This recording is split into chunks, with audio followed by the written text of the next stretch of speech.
Welcome, everybody, to the Shipwreck Podcast. I am once again your host, Bobby Ship, and today's subject, we're going to change it up a little bit. We're going to go with something a little different than we normally do. We're going to talk about parenting, and I have some exciting guests, and I'm really looking forward to talking to about it. And over the last few pods that we've had a bunch of interesting conversations, and they all stem from having some of our kids on the pod, and they're having different viewpoints from ourselves, and their viewpoints are drastically different. Has been over the last couple of days, last couple of pods. I'm sorry, and so I wanted to bring some parents on here because I know last pod we had some one of the parents come on and actually apologize, which like I said, I don't think he really needed to apologize at all. Our kids are grown at this point, and you all you can do is raise them and teach them to make right choices and think positively, and then just we'll pretty much just go from there. And it's up to them to live their life and have their own opinions and stuff like that. So yeah. So today, again, our pod is going to be about parenting. Did we shelter our kids? Is there things that we could have did differently? And so, with that being said, I'm gonna start to bring on some of our guests that we have. The first one I'm gonna bring on is Angel. She resides or is born and raised in Philadelphia. I've known her for a very, very long time. I'm not going to say the years here. Um, but I've known her for a very, very long time. The second one I'm gonna bring on is she's a wonderful mother, and I'm going to ask her. Well, actually, we're gonna ask everybody a bunch of questions. Second one I'm gonna bring on is Mika, my sister here. Literally, this is my best friend's wife, and my sister, Mika. She is a wonderful mother as well. Um, and then lastly, bringing on Bobby Ship, another Bobby Ship. This is Bobby Ship the fourth, and we're bringing Yes. him from a child's perspective on how it was living in and just growing up in our households. So, with that being said, again, welcome, ladies, welcome, gentlemen and ladies, to the pod. And how's everybody feeling today? Feeling Feeling good. good. Thanks for having us. Great. Pretty good day. Pretty good day. Pretty good day. All right. All right. So again, we're going to start with a pretty simple question. And everybody have a chance, and we'll go from there. So the first question. How did I forget you? I don't know. I don't know I'm how. just gonna be the guy on the couch. Yeah, he's gonna be the guy. He's sitting on the couch. So the guy actually sitting on the couch is Citron. So he is actually the first live guest I've had on the pod. Thank you, Oh, your inaugural guest. right. I just volunteered. Yeah, he volunteered. He got voluntold, and so he I'm is excited to be a here. father as well. Very active in his child's life. Oh, A grown child man, now, grown. grown. Man, never stop raising. Yeah, never stop, never stop. And I think that's gonna be a big part of the conversation today. That's good. Is that right there? But that being said, so Citron, again, this is literally family to me. Yes. And so let's get this party started. So since I started with you last, and you're actually here in studio, Right. sitting on the couch, I'm gonna ask you. So tell us a little bit about yourself and your family dynamics. Uh, father of one, daughters, 21. Uh, constant contact with her. Try to be. Uh, as a parent, I'm parenting, and I get parented by my mom. I talk to my mom very frequently, so I think that's like me in a nutshell when it comes to parenting. Okay, so what is your background as far as where you're from? Oh, okay. Inner city, more Man, the born and woods. raised. The wood was it the woods, or is it Yeah. so born and raised in Born and raised Shreveport, Louisiana.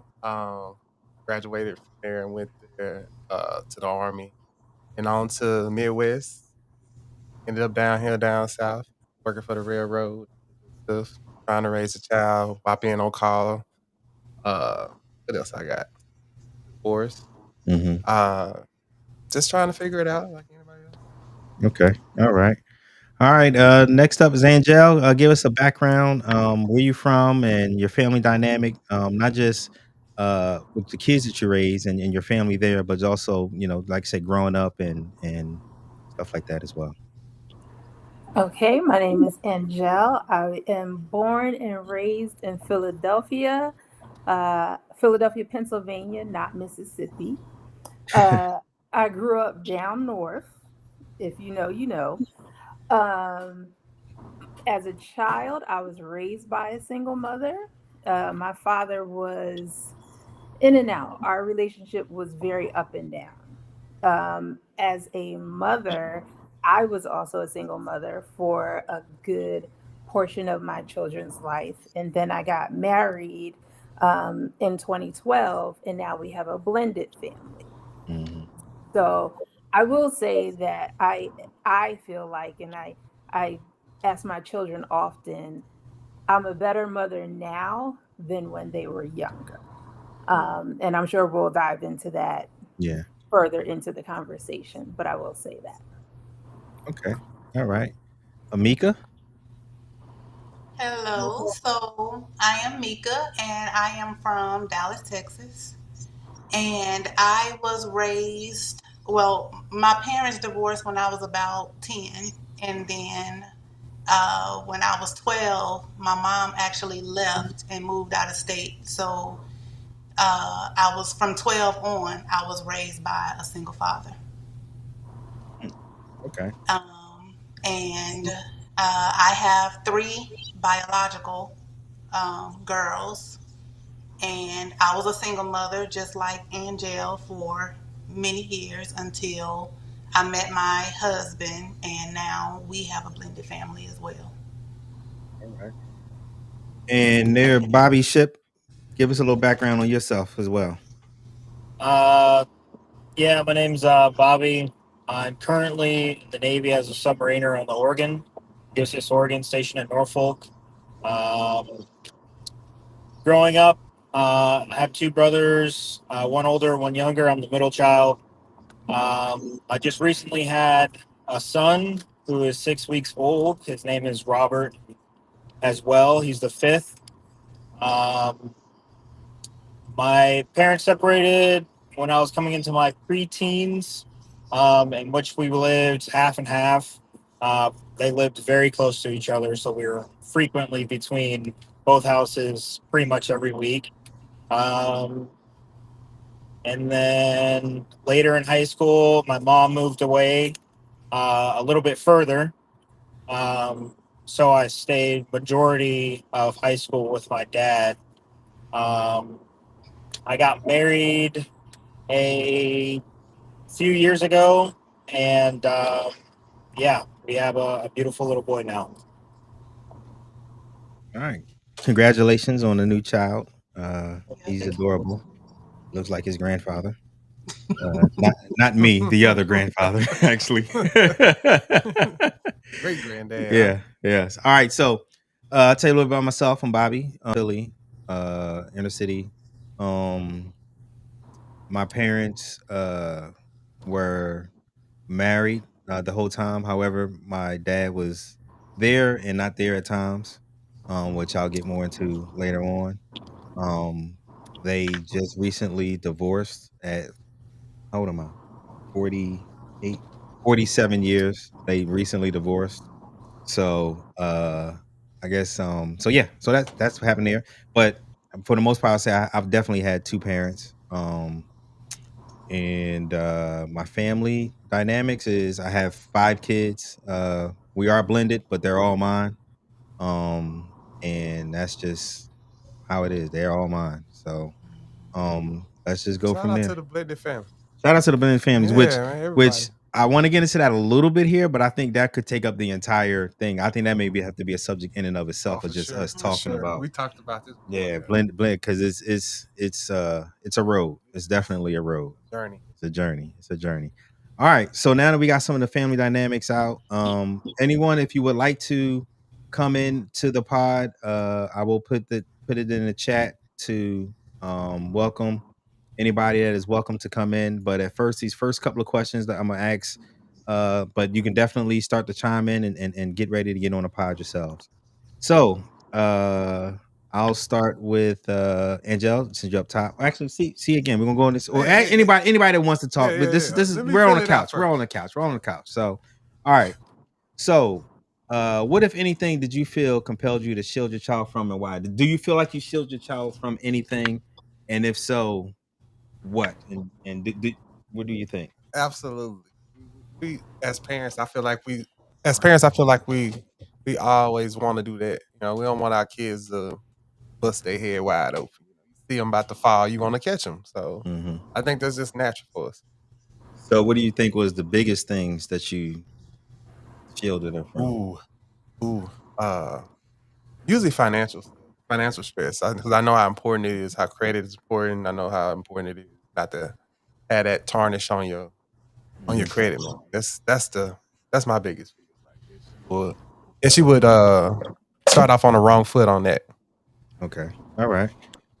Angel, what about you? What do you think you shielded your kids from anything? And Kind of like your brother said, I'm sorry, your name escapes me. The financial mishaps and the lack of knowledge of financial um, goals and things, and just not fully understanding money and what it's capable of, and what they could achieve by having a good financial background. Um, Other than that, I introduce things to my kids incrementally, not always in the right way. My youngest son recently told me, "Mom, you give me stuff raw and uncut, and that's how I treat other people." I said, "Oh, okay. I didn't realize that, but um, that's how I gave them information. I gave it to them unfiltered. Again, it probably wasn't always the right thing to do, Mhm. but that's how I gave it to them because I didn't want anything to surprise them when they walked out into the world. So, Okay. yeah. All right. I like this dynamic because you had all boys, Angel, and Mika has all girls. Hmm. And so Now, and y'all both. I'm Go sorry to ahead. cut you off. I No, do go ahead. have a daughter Okay. in my blended Blended family. family, Okay. and she grew up with us, but she wasn't in the house full time. Okay. And it's funny because recently she came to me and she said, I need guidance. Can you just guide Mm, me? And I said, absolutely. I love you. You're my mhm, kid. Kind of like you mhm. all said. You eat my food, you're my kid. Yeah. And whatever it is you need to be great in this world, I'm gonna help you be great. Yeah. And that's what we do. But yes, I initially I did have all boys, and Mm, they they stretched me, mhm, mhm. literally and figuratively. They stretched me. They stretched my emotions. They stretched my tolerance for things. So yeah. Well, first I want to say that is outstanding that your daughter was able to come to you and say that she needed guidance from you. Absolutely. That shows the love that she has for you and the respect Hmm. and admiration she has for you to say, "Hey, help me," Yeah. and be able to want that help from you. Yeah, Um, and it's interesting the things that we didn't teach our kids. Like she was amazed when she was trying to navigate the administrative side of her life, and she's calling all these places but leaving messages. I said, just press 0 and you'll get a live person. And she was amazed, like, yeah, what?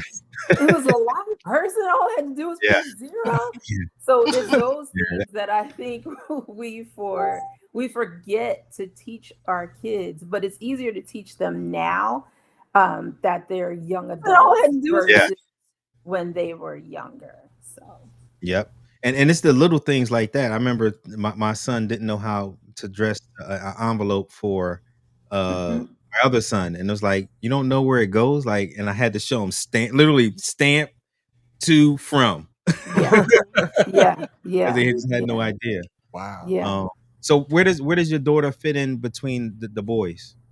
She's I guess literally as in the far as middle. ages. She's in the middle. Okay. She's in the middle. So my oldest is 25. Okay. Don't judge me because I had to think about it. He's 25, she's 24, and my youngest is 24. Okay. So Okay. they're literally stair steps. All right.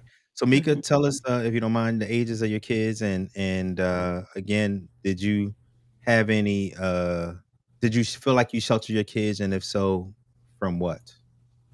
So their ages are 22, 20, and 17. Okay. And my childhood was so traumatic. Mm, I literally sheltered my kids from pain. So I did as much as I could to not inflict pain on them. So mhm, I literally sheltered them from everything, just trying to make sure they stayed good girls as long as possible and stayed kids as long as possible. Hindsight, I'm sure there are a lot of things I should have done different, but because of the trauma that I endured, I did not want to inflict that on them. So that was literally my focus. mm, okay. All right.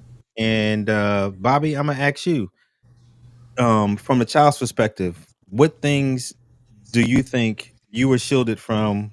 And let's get to it 'cause I know you don't have much time. Do you think that those things was good or bad to shield you from?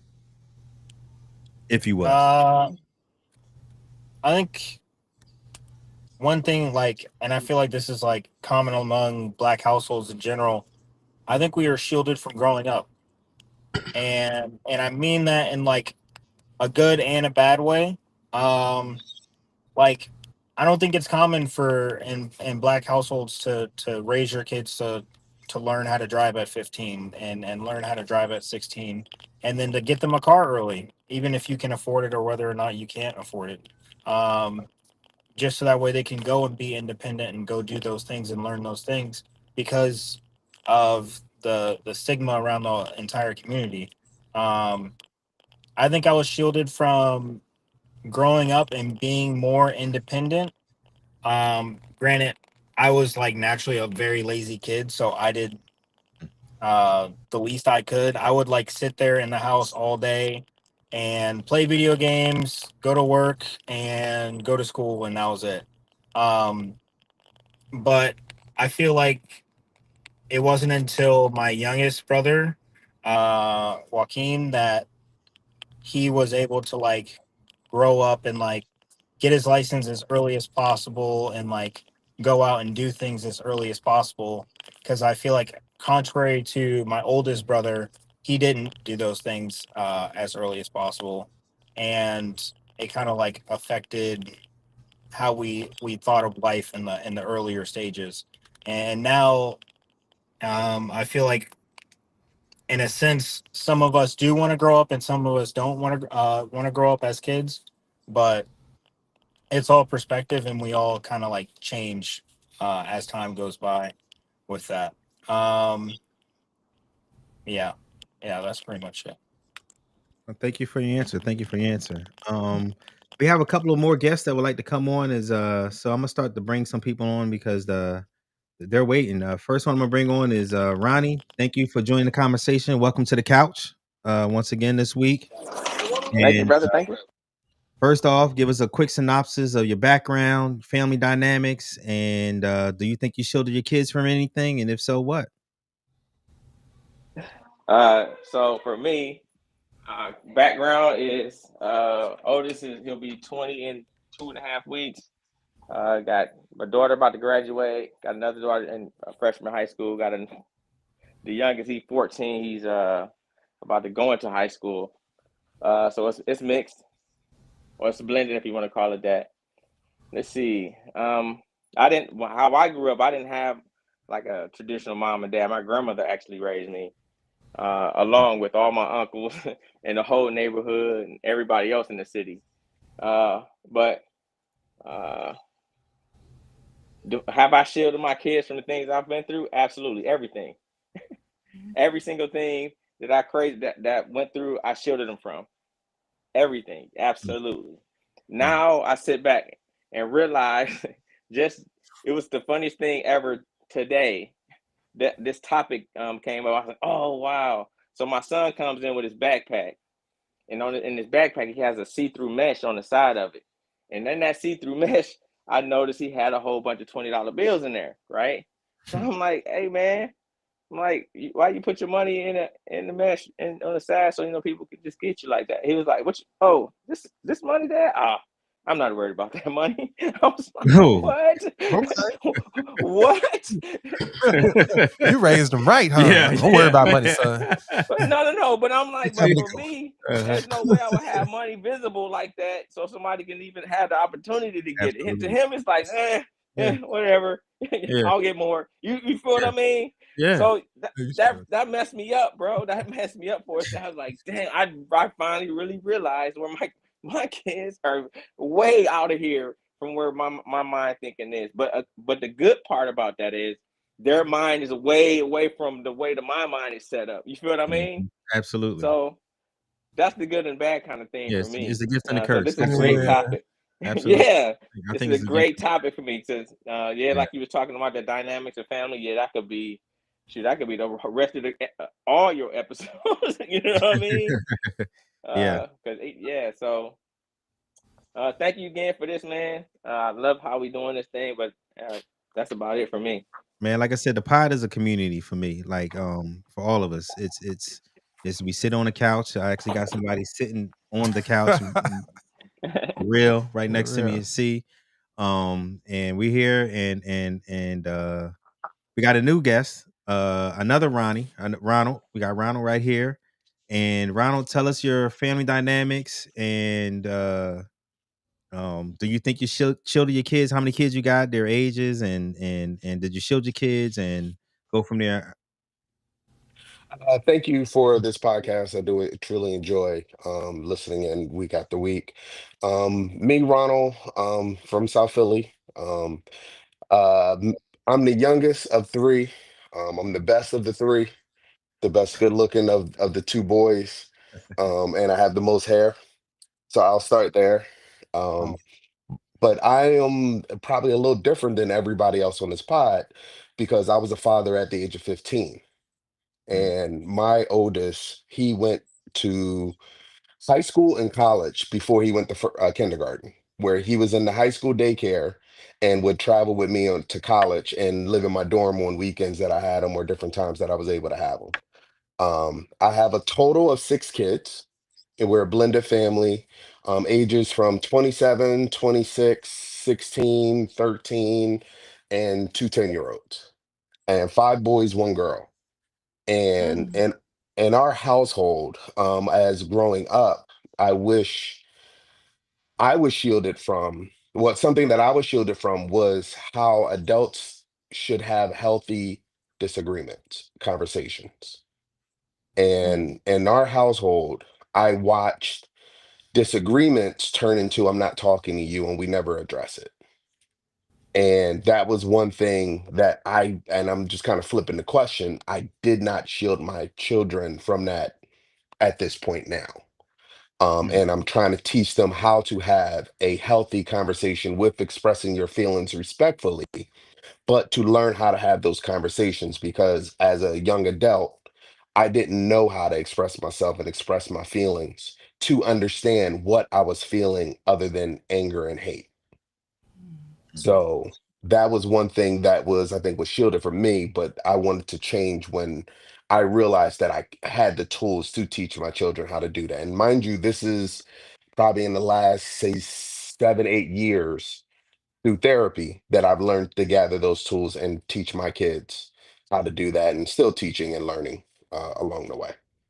Wow. Wow. Thank you for your welcome for I didn't tell you welcome to the couch, but thank you for your I won't say testimony, but your comment.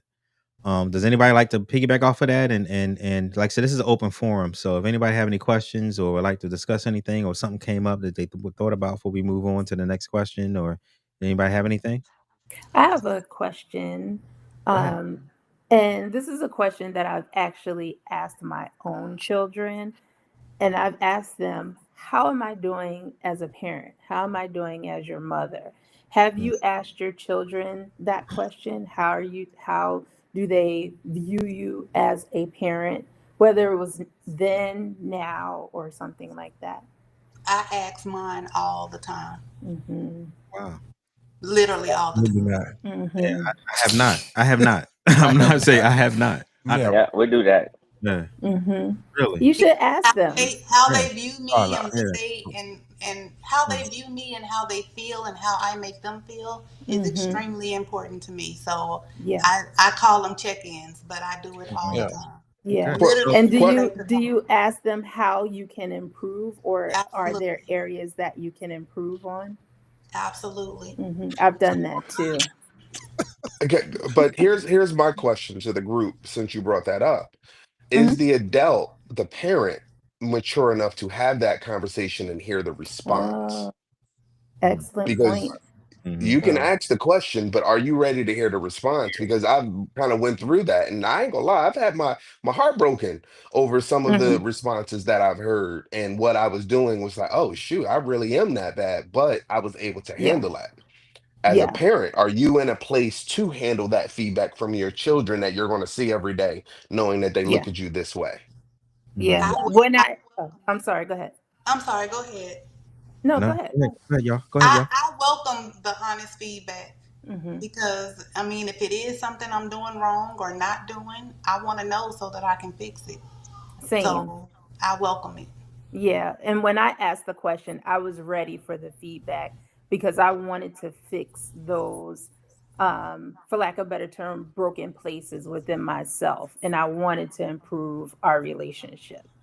Do you mind sharing what some of those Sharing. things were, like good and bad? What some of their feedback? Their feedback was, "Yeah, mom, you're great," but I asked them to elaborate on what made me great. And like I said, my youngest son said that I give him things raw and unfiltered. The fact that I let him vent, and you know, I think when I was his age, I couldn't go to my mom and say, "Man, that effing job, blah blah blah." Mm-hmm. Whatever was making me feel anxious. I couldn't say those things to her just Mm-hmm. because we weren't in that place. Not saying she did anything wrong, but I wasn't comfortable with saying those things. But I allowed my kids to come to me and say, that effing job got on my nerves because I've been where they are, Mm-hmm. and I just allow them to speak freely because I know they're not disrespecting me. I don't want them to hold that anger and frustration inside, so I rather they let it out, and I rather they be comfortable with letting it out with me than some random person on the street or whoever. You know what I mean? Come to me and vent and let it out, and until you feel better. And they all do. They tell me about, for the most part, everything in their lives. They do need to keep some things private, but they do come to me and share everything. And something bad was, I'm trying to think. I know when my sons were younger, I was a crazy lady. I'm not going to lie. I would scream, holler, and it was the pressure of being a single mother. It's not an excuse, that's just what it was. Um, like one time, and my oldest son reminded me of this. When he was younger, he was talking in school, so I revoked his speaking privileges. I said, I don't want to hear your voice a whole weekend. And this was before cell phones, whatever. I said, you better write it down, send a carrier pigeon, something, but I don't want to hear your voice. And I took them to the barbershop, and the barber was like, that's deep. How you just going to tell the man he can't talk the whole weekend? But he stopped talking in school.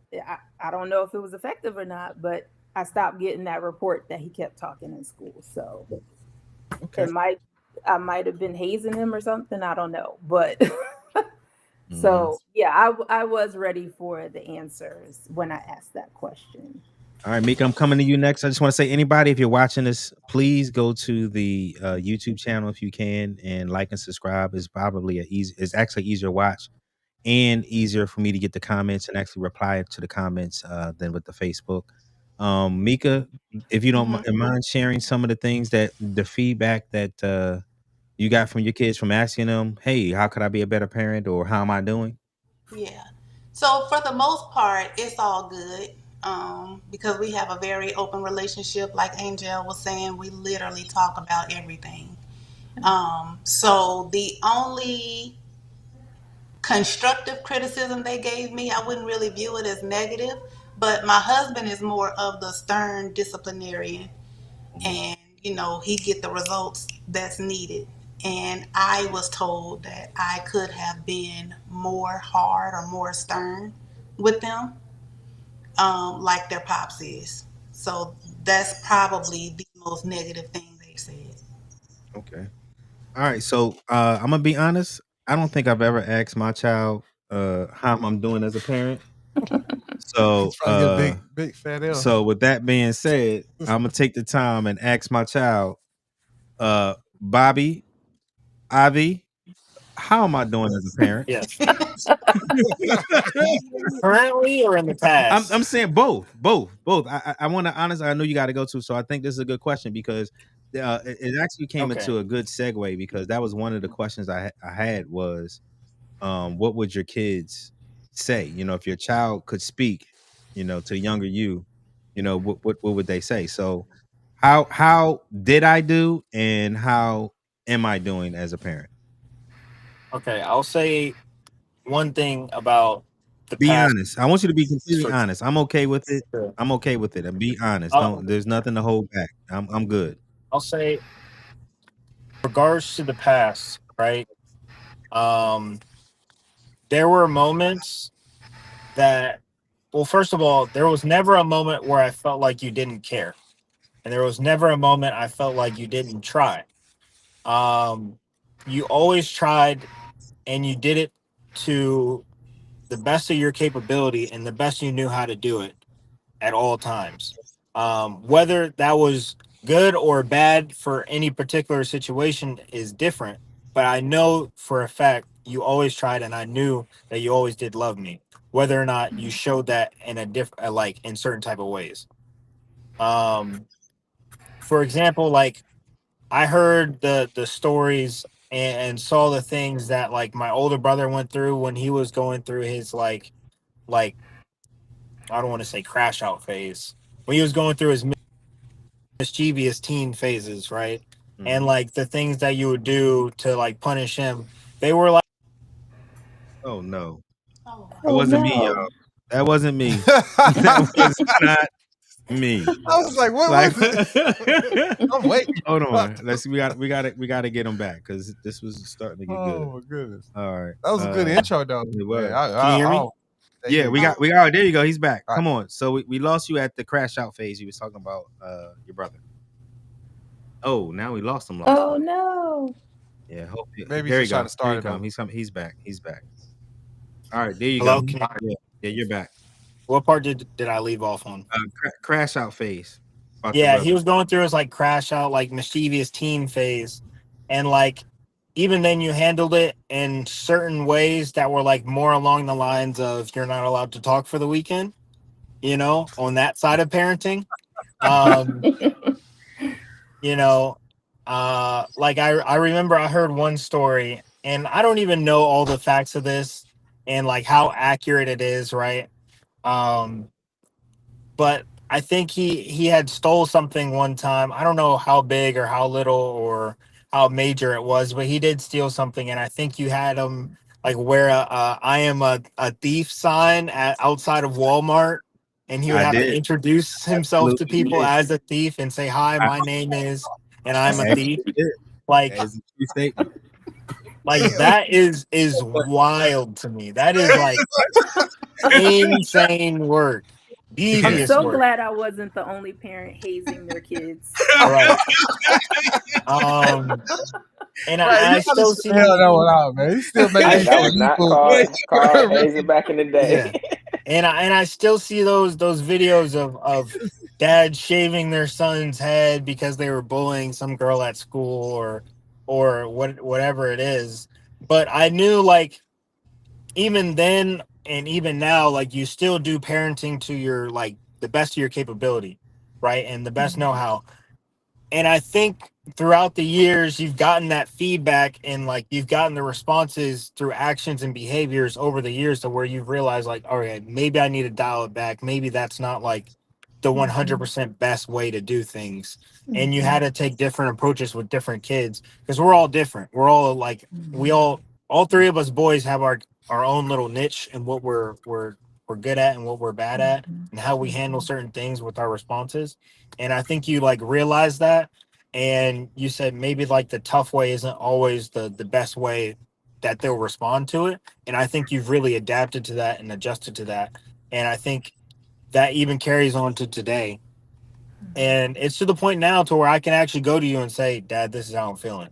Like, and I've always like tailored more towards my mom as far as having those conversations of like, hey, this is how I'm feeling. Um, and I feel like I wasn't able to have those conversations with you when I was like older, like not older, but like more in high school and those ages. But now that I'm like grown and I'm out the house and I'm able to look at it from both points of view and like all aspects, I can realize like you were always going through your battles and you were doing things to the best of your ability at that time, um, whether it was the right approach or not. And I feel like I can go to you and have those conversations and say, Dad, this is how I'm feeling now. And I don't want you to necessarily fix it. I don't want you to necessarily tell me how to fix it. Or maybe I do, but this is how I'm feeling. And I feel like I can actually say that to you now. As a grown man, especially with the son now. Um and ask you how I should handle things. And I feel like the knowledge and the wisdom that you'll give me is not stuck in the old ways. It's not stuck in the this is parenting. This is how you need to do things. You know what I'm saying? And I think that that really helps. I think this generation has gotten a little softer. I'll be the first to admit that with all the old heads in the chat. All right. Let me make you big for that one. Hold on, let me make him big. Maximize. Can you say that again? Okay. Can you say that again, please, for the crowd? I do think that we've gotten a little softer, with all the old heads around here. I can't admit that to a certain extent. But the world is only crazier. You know what I'm saying? For better or worse, the world is crazier. Um, yeah, it's the iPad era for sure, but Mm-hmm. it's not gonna change whether or not we like it. Technology is only going to get better, and we do have to adapt. And I feel like you have adapted, and as far as your perspective on parenting, a lot. So Well, thank I you, think you're son. I doing really great. To appreciate sum it up, that. Thank you, thank Oh, you, thank you. nice. Uh, That's I right. I will say that I feel like I have adapted some, but really it is as you. I had to create a foundation for all of y'all. So I got to be harder in the beginning, and I think all of us will agree on this. We got to be harder in the beginning to create that foundation to teach you number one what's right from wrong. Because, like I told you so many times, all my kids, life is about choices. Now we all going to make wrong choices. My job is to teach you to try to make as many right choices as possible, and to understand when you make them wrong choices, there's going to be a consequence. Right now, the consequence is going to happen inside the house, but eventually, those consequences go outside the world, and there is no protection from that. I can't protect you from that. So I have to create that foundation. And then once we have the foundation, we can talk more about why you made those decisions and how did we get here and why we went from this, that, and the other. So that's where as we and then too, like you said, I think as we all got older, we had so much more energy in our 20s, in our 30s than we do in our 40s. You know what I mean? And so and then you get older and you get that perspective of, man, you know what? As much as he missed taking out the trash, I'm not gonna kill him over it. You know what I mean? Like he could be out here selling drugs. I remember having this conversation with my wife one time of one of our kids, and she was so pissed off at Man, him because he didn't take out the trash, boy. and it was the end of the world. And my trash went out twice a week, and it was the end of the world. And I'm like, I understand. You're right. He messed up. He should have took it out. He didn't, but I mean, it could be worse. I mean, he could be doing drugs. He could be out here doing the things I was doing at 15, 16 years old. We talking about the trash. Like AI said, we talking about practice. We talking about trash. not a game, not drugs, not failing grades. The boy get A's and B's, not failing grades. The trash. Mhm. And when you put it in that perspective, you got to pull back and say, okay, I got to be on him to be more responsible and do what he's supposed to be doing. But at the same time, you got to be able to understand what we're missing here. Also, I want to just add in there before we go.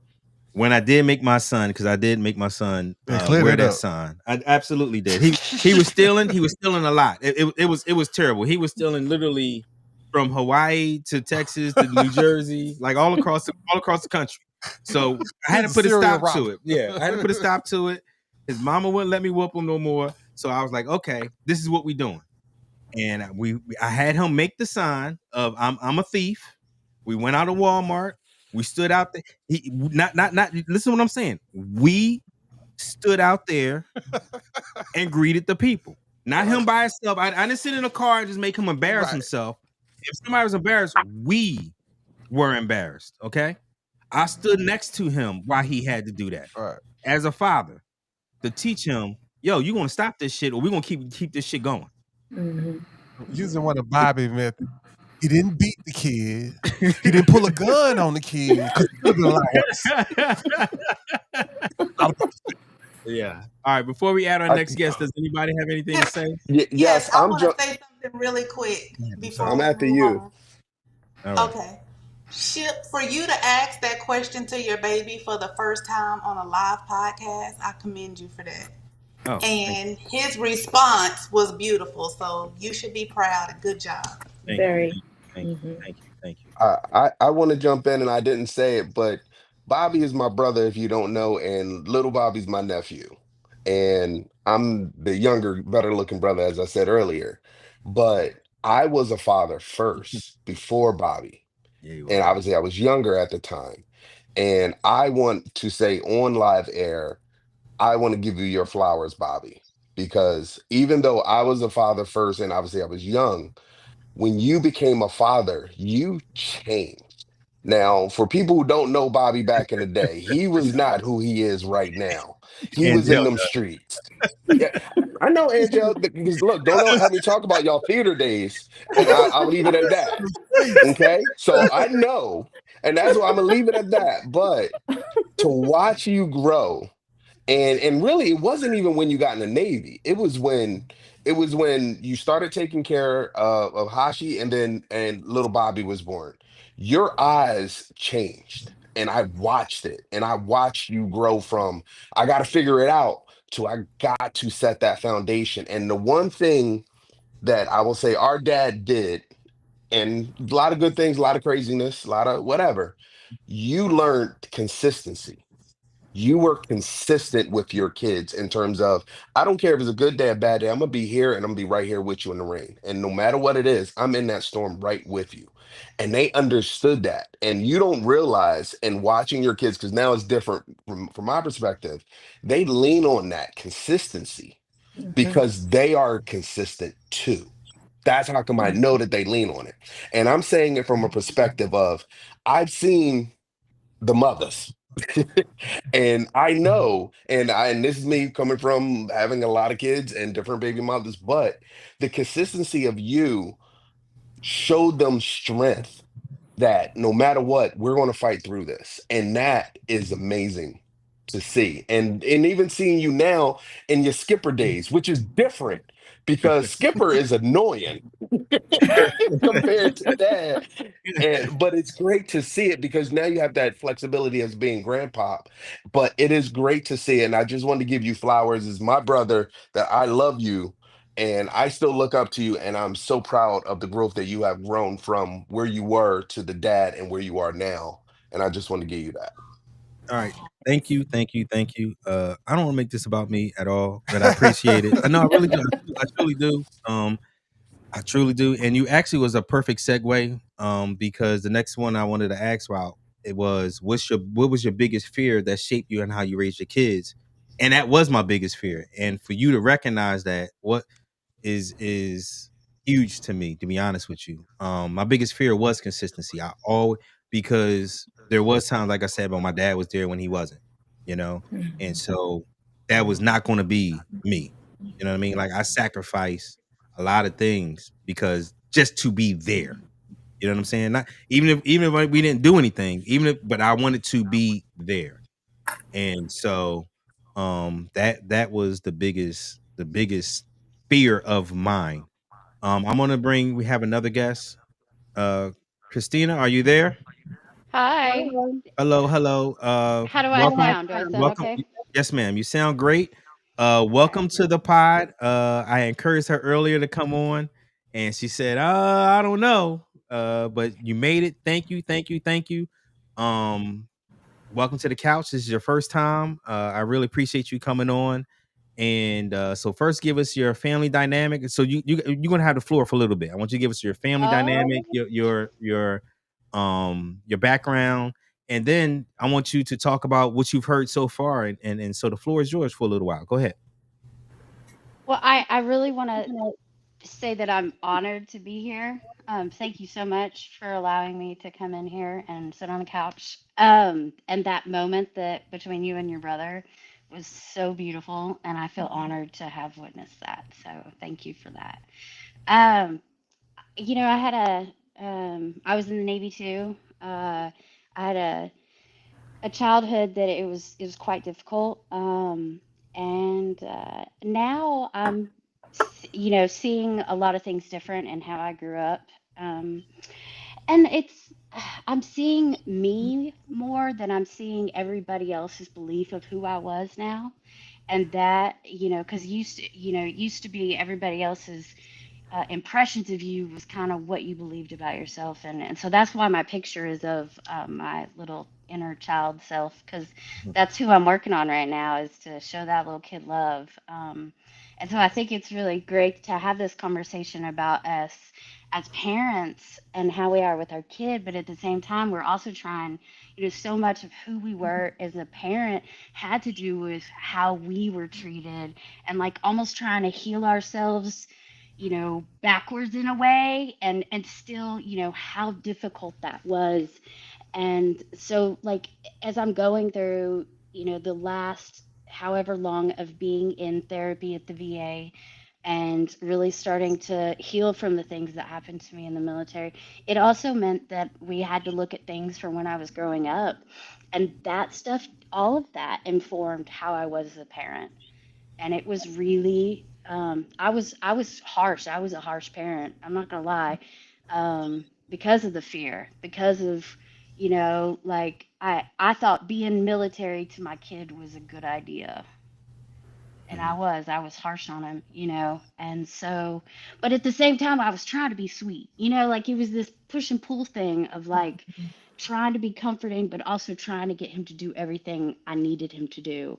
And I say that specifically in that way, is that so much of his raising was things that I needed him to do, not following my child and seeing what he needed to do. And I'm learning that about myself. And I didn't read him as much. I, kept it so much about who I was, and how, and a lot of that came from the way I was raised.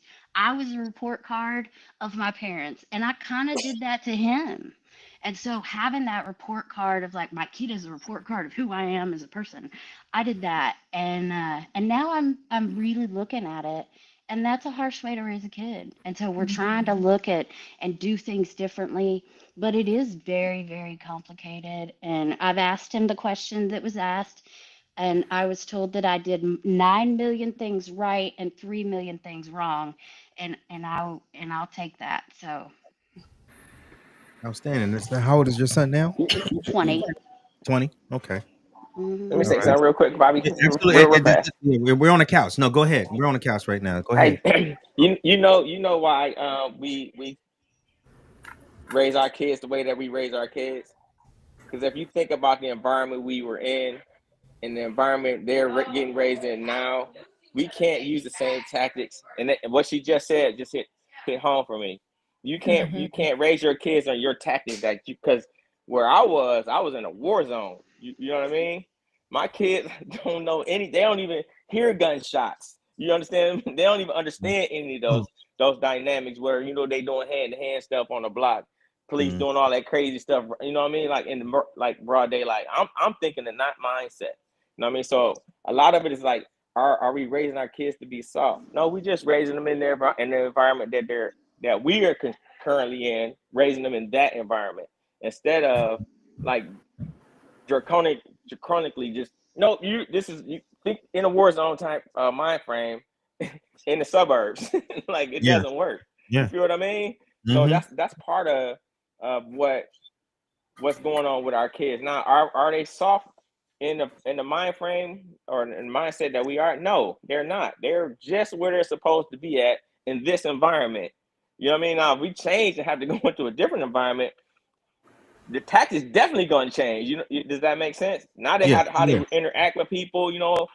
Man, listen. I tell my kids all the time, they'll never lock their doors in their car. Never. So I start just because I'm not dad, because I'm like you, Bob. I'm the same way. I was taking their registration out that jank. I was taking stuff out their Yeah. car, Yeah. switching them in everybody else's car. They coming like that. So I'm like, for real? You know what I mean? Like, why did that happen? Like, oh, because I forgot to lock my door. You know what I mean? Like, but Mm-hmm. that's the kind of environment they're in. Mm-hmm. They don't even think about that. Me, I'm boop boop boop, like locking the Yeah. door, putting the cameras, making sure it's on the right. You know what I mean? Angle. You know Yep. what I mean? Like. Yep. But that's the kind of thing that we have to keep in mind also as we're talking about these type of things. It's like, Absolutely. are we doing the wrong thing? No, I think we're doing just what we're supposed to be doing right So now in this environment. so would you That's say my your take. so was your biggest fear? What was your big? I'm actually. What was your biggest fear that when it came to shaping how you raised your kids? I'm sorry, your kids. What was my biggest fear? Like that you wanted to shield them from, like that help you shape the way you raise them. Uh, I just know.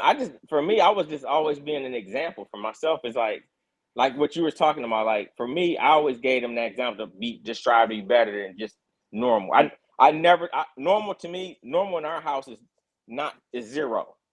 Yep. Does that make sense? Normal Hmm. zero. You got to be much higher than normal to be successful in life. You have to be. So I've Hmm. always showed them that, and that's the way that I raised them. Uh, Hmm.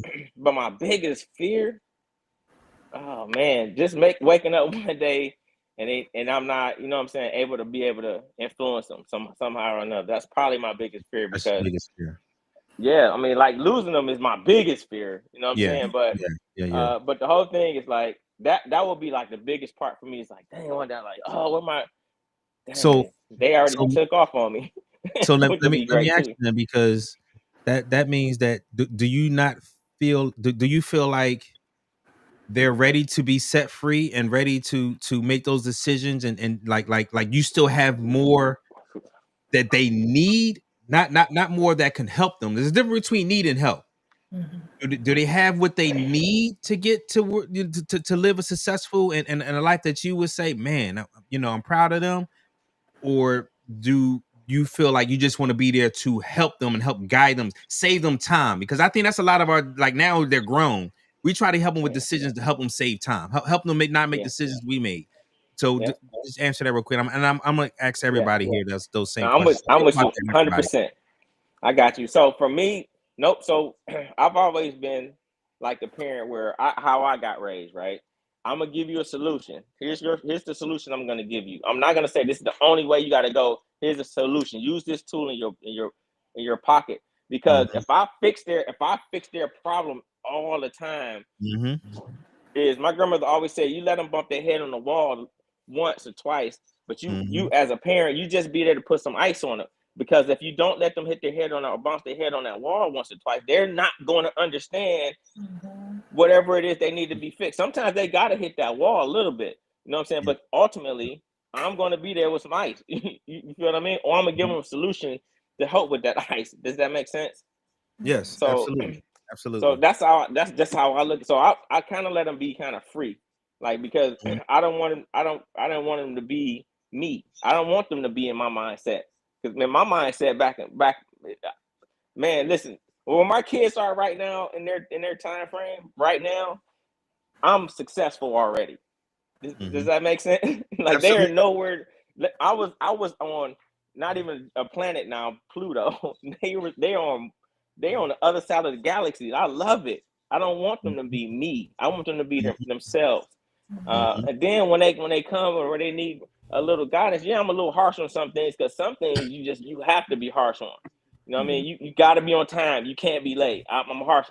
You don't waste people's time. That's one of my biggest things. Don't I hate it.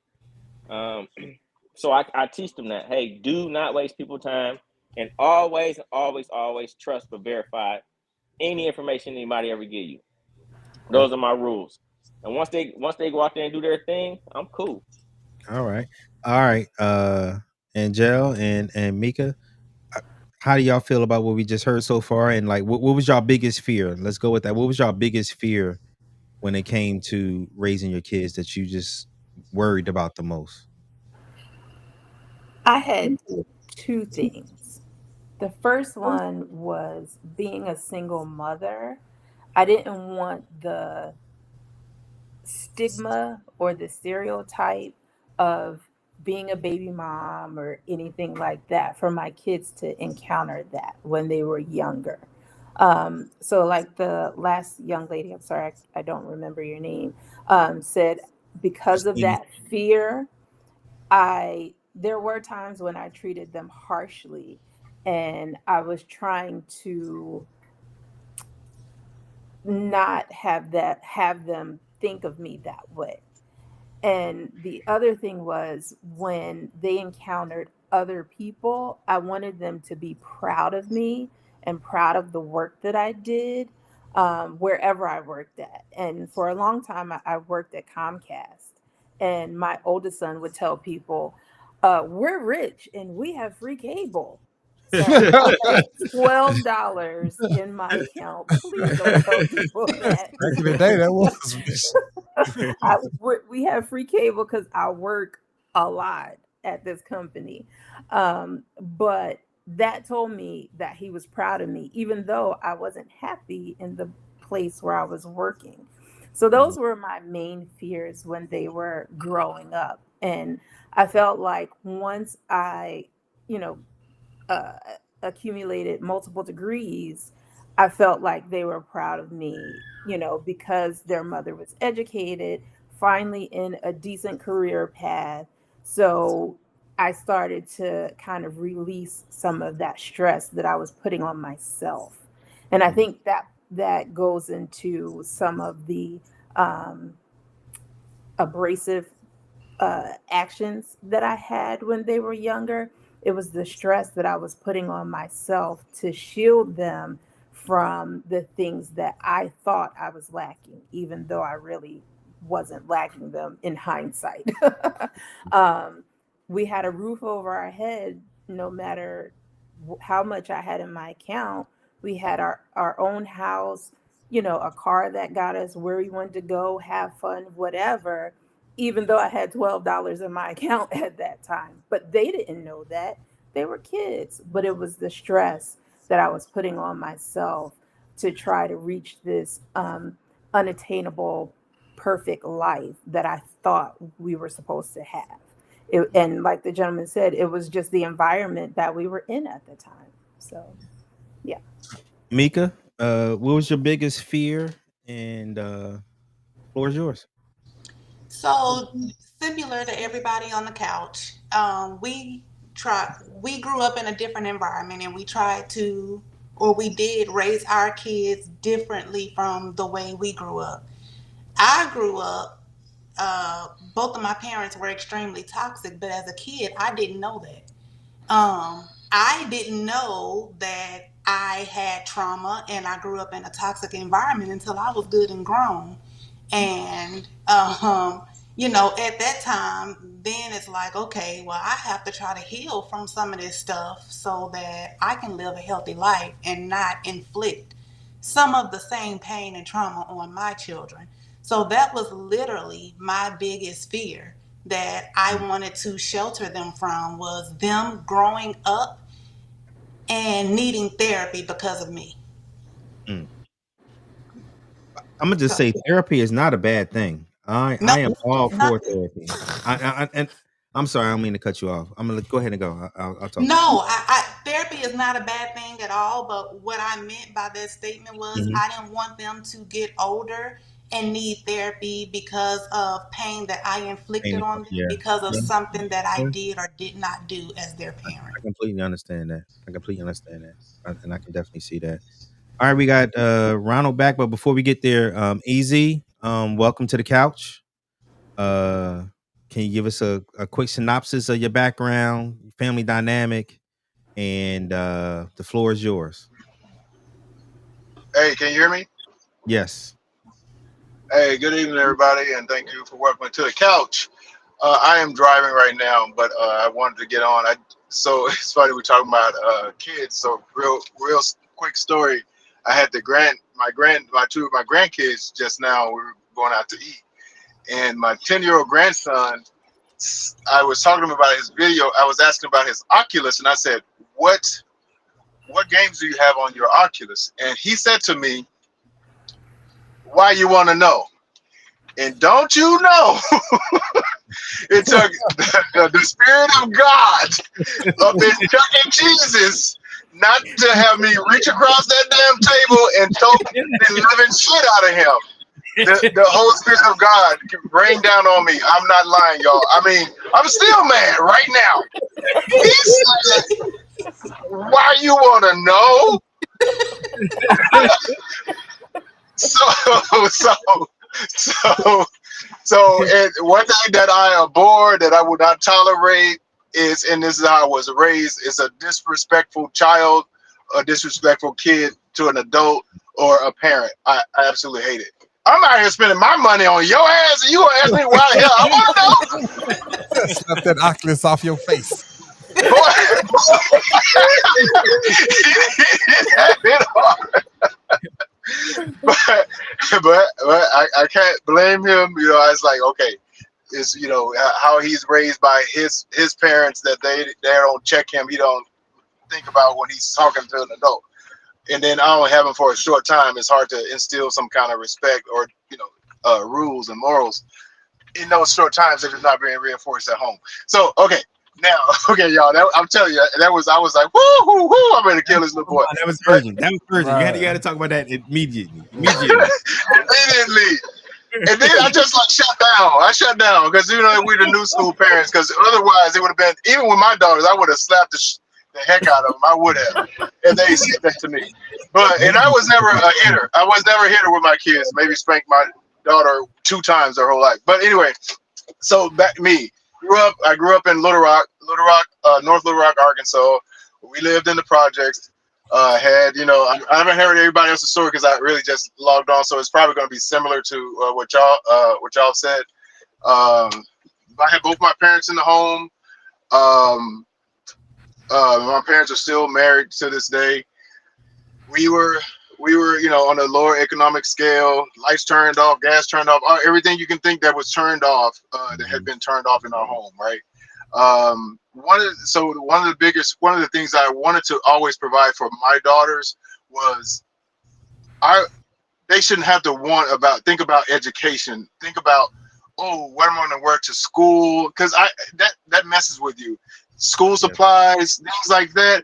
It was one of the things that I always made sure that my kids always had everything they need. They didn't have a worry with education, because I knew education was a way to uh, move forward in life. I was, in my immediate family, I'm the only one who's been to college, have an advanced degree. In my expanded family, I don't know that many that have graduate degrees, maybe one. Um, but it was important to me. So I always wanted to open doors and make sure I promoted education. What was the other thing? Oh, fear. I feared, and I think a lot of parents, y'all may have said this, I feared I wasn't enough, because there was a time that I was a single dad. And I had to learn how to do my daughter's hair, put them pigtails or whatever, slick it back. And my daughter used to always I used to act like I couldn't do it, so you can do it. I was like, girl, you gotta do your damn hair. I don't got time. But we're but yeah, so that was another thing that I feared, that I was, by being, a single dad, that and then they had a female, their mom was around, but, summertime, spring breaks and stuff, and talking to them. And then, I had, relationships that I was in, they had the influence, but I felt like they would miss some of that mothering thing, because I was not, I was, they were like tomboys to me, right? So but I think still are to this day. But yeah, what was the other question? No, that was it, man. You summed it up. You summed it up excellently. And Okay.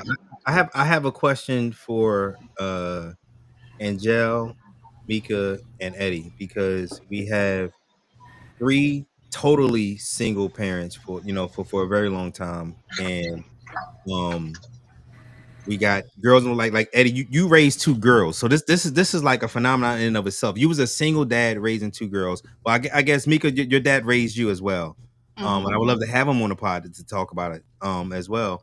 But what was what's the question I'm trying to ask? Like, as being opposite, because um as parents, what was the things that you, being a single dad and being a single parent, that you felt like you had to get across to your sons, in the case of Angel, for you, Mika, that was very important to you to get across to your daughters, and for you, Eddie, to get across to your daughters as a single parent, that you said, I need you to have and understand this. To For know me, your oh, worth, mhm, to know your worth and love yourself and respect yourself. That was my main thing. mhm, Um, for them to know their worth and respect themselves because they are all girls. Um, I didn't want them looking for love outside of themselves because we all know what that can lead to. So that was my main thing. I just wanted to raise respectful, good young women. mhm. Oh, I'll say for me, I got it. and this may sound facetious, but I think you'll understand. I taught my sons that don't trust these women because these hoes ain't loyal. Um, and my youngest son takes that very literally. um, I've only met one girlfriend from each of my sons. They don't just bring home anybody. They understand, like you said, Mika, their worth. They understand that they are the prize just as much as the young lady is. And luckily, they both are dating very beautiful young women, and not just in the physical sense, their spirit, their emotional health. Um, they all four of them are really good people that found each other. Excellent. But I also taught my sons to be men, be a man. Hmm.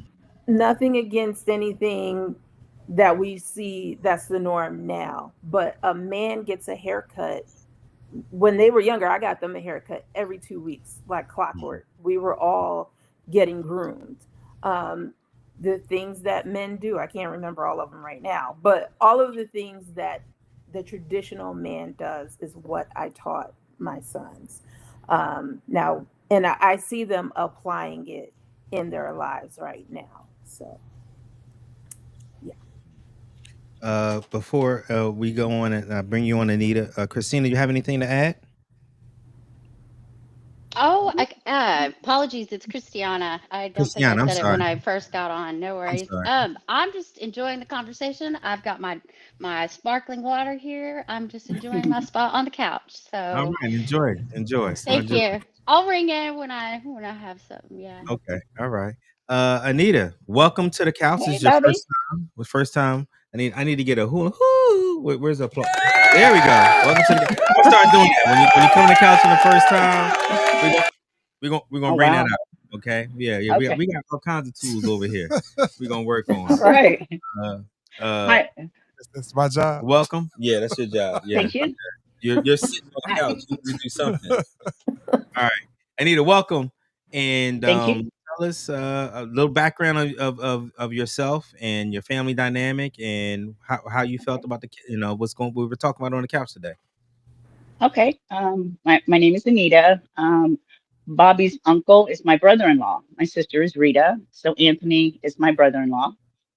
And my family dynamics. is a little different than everybody else's. Um, I grew up in a space of abandonment. So when it came to my kids, I had 35 years of domestic violence.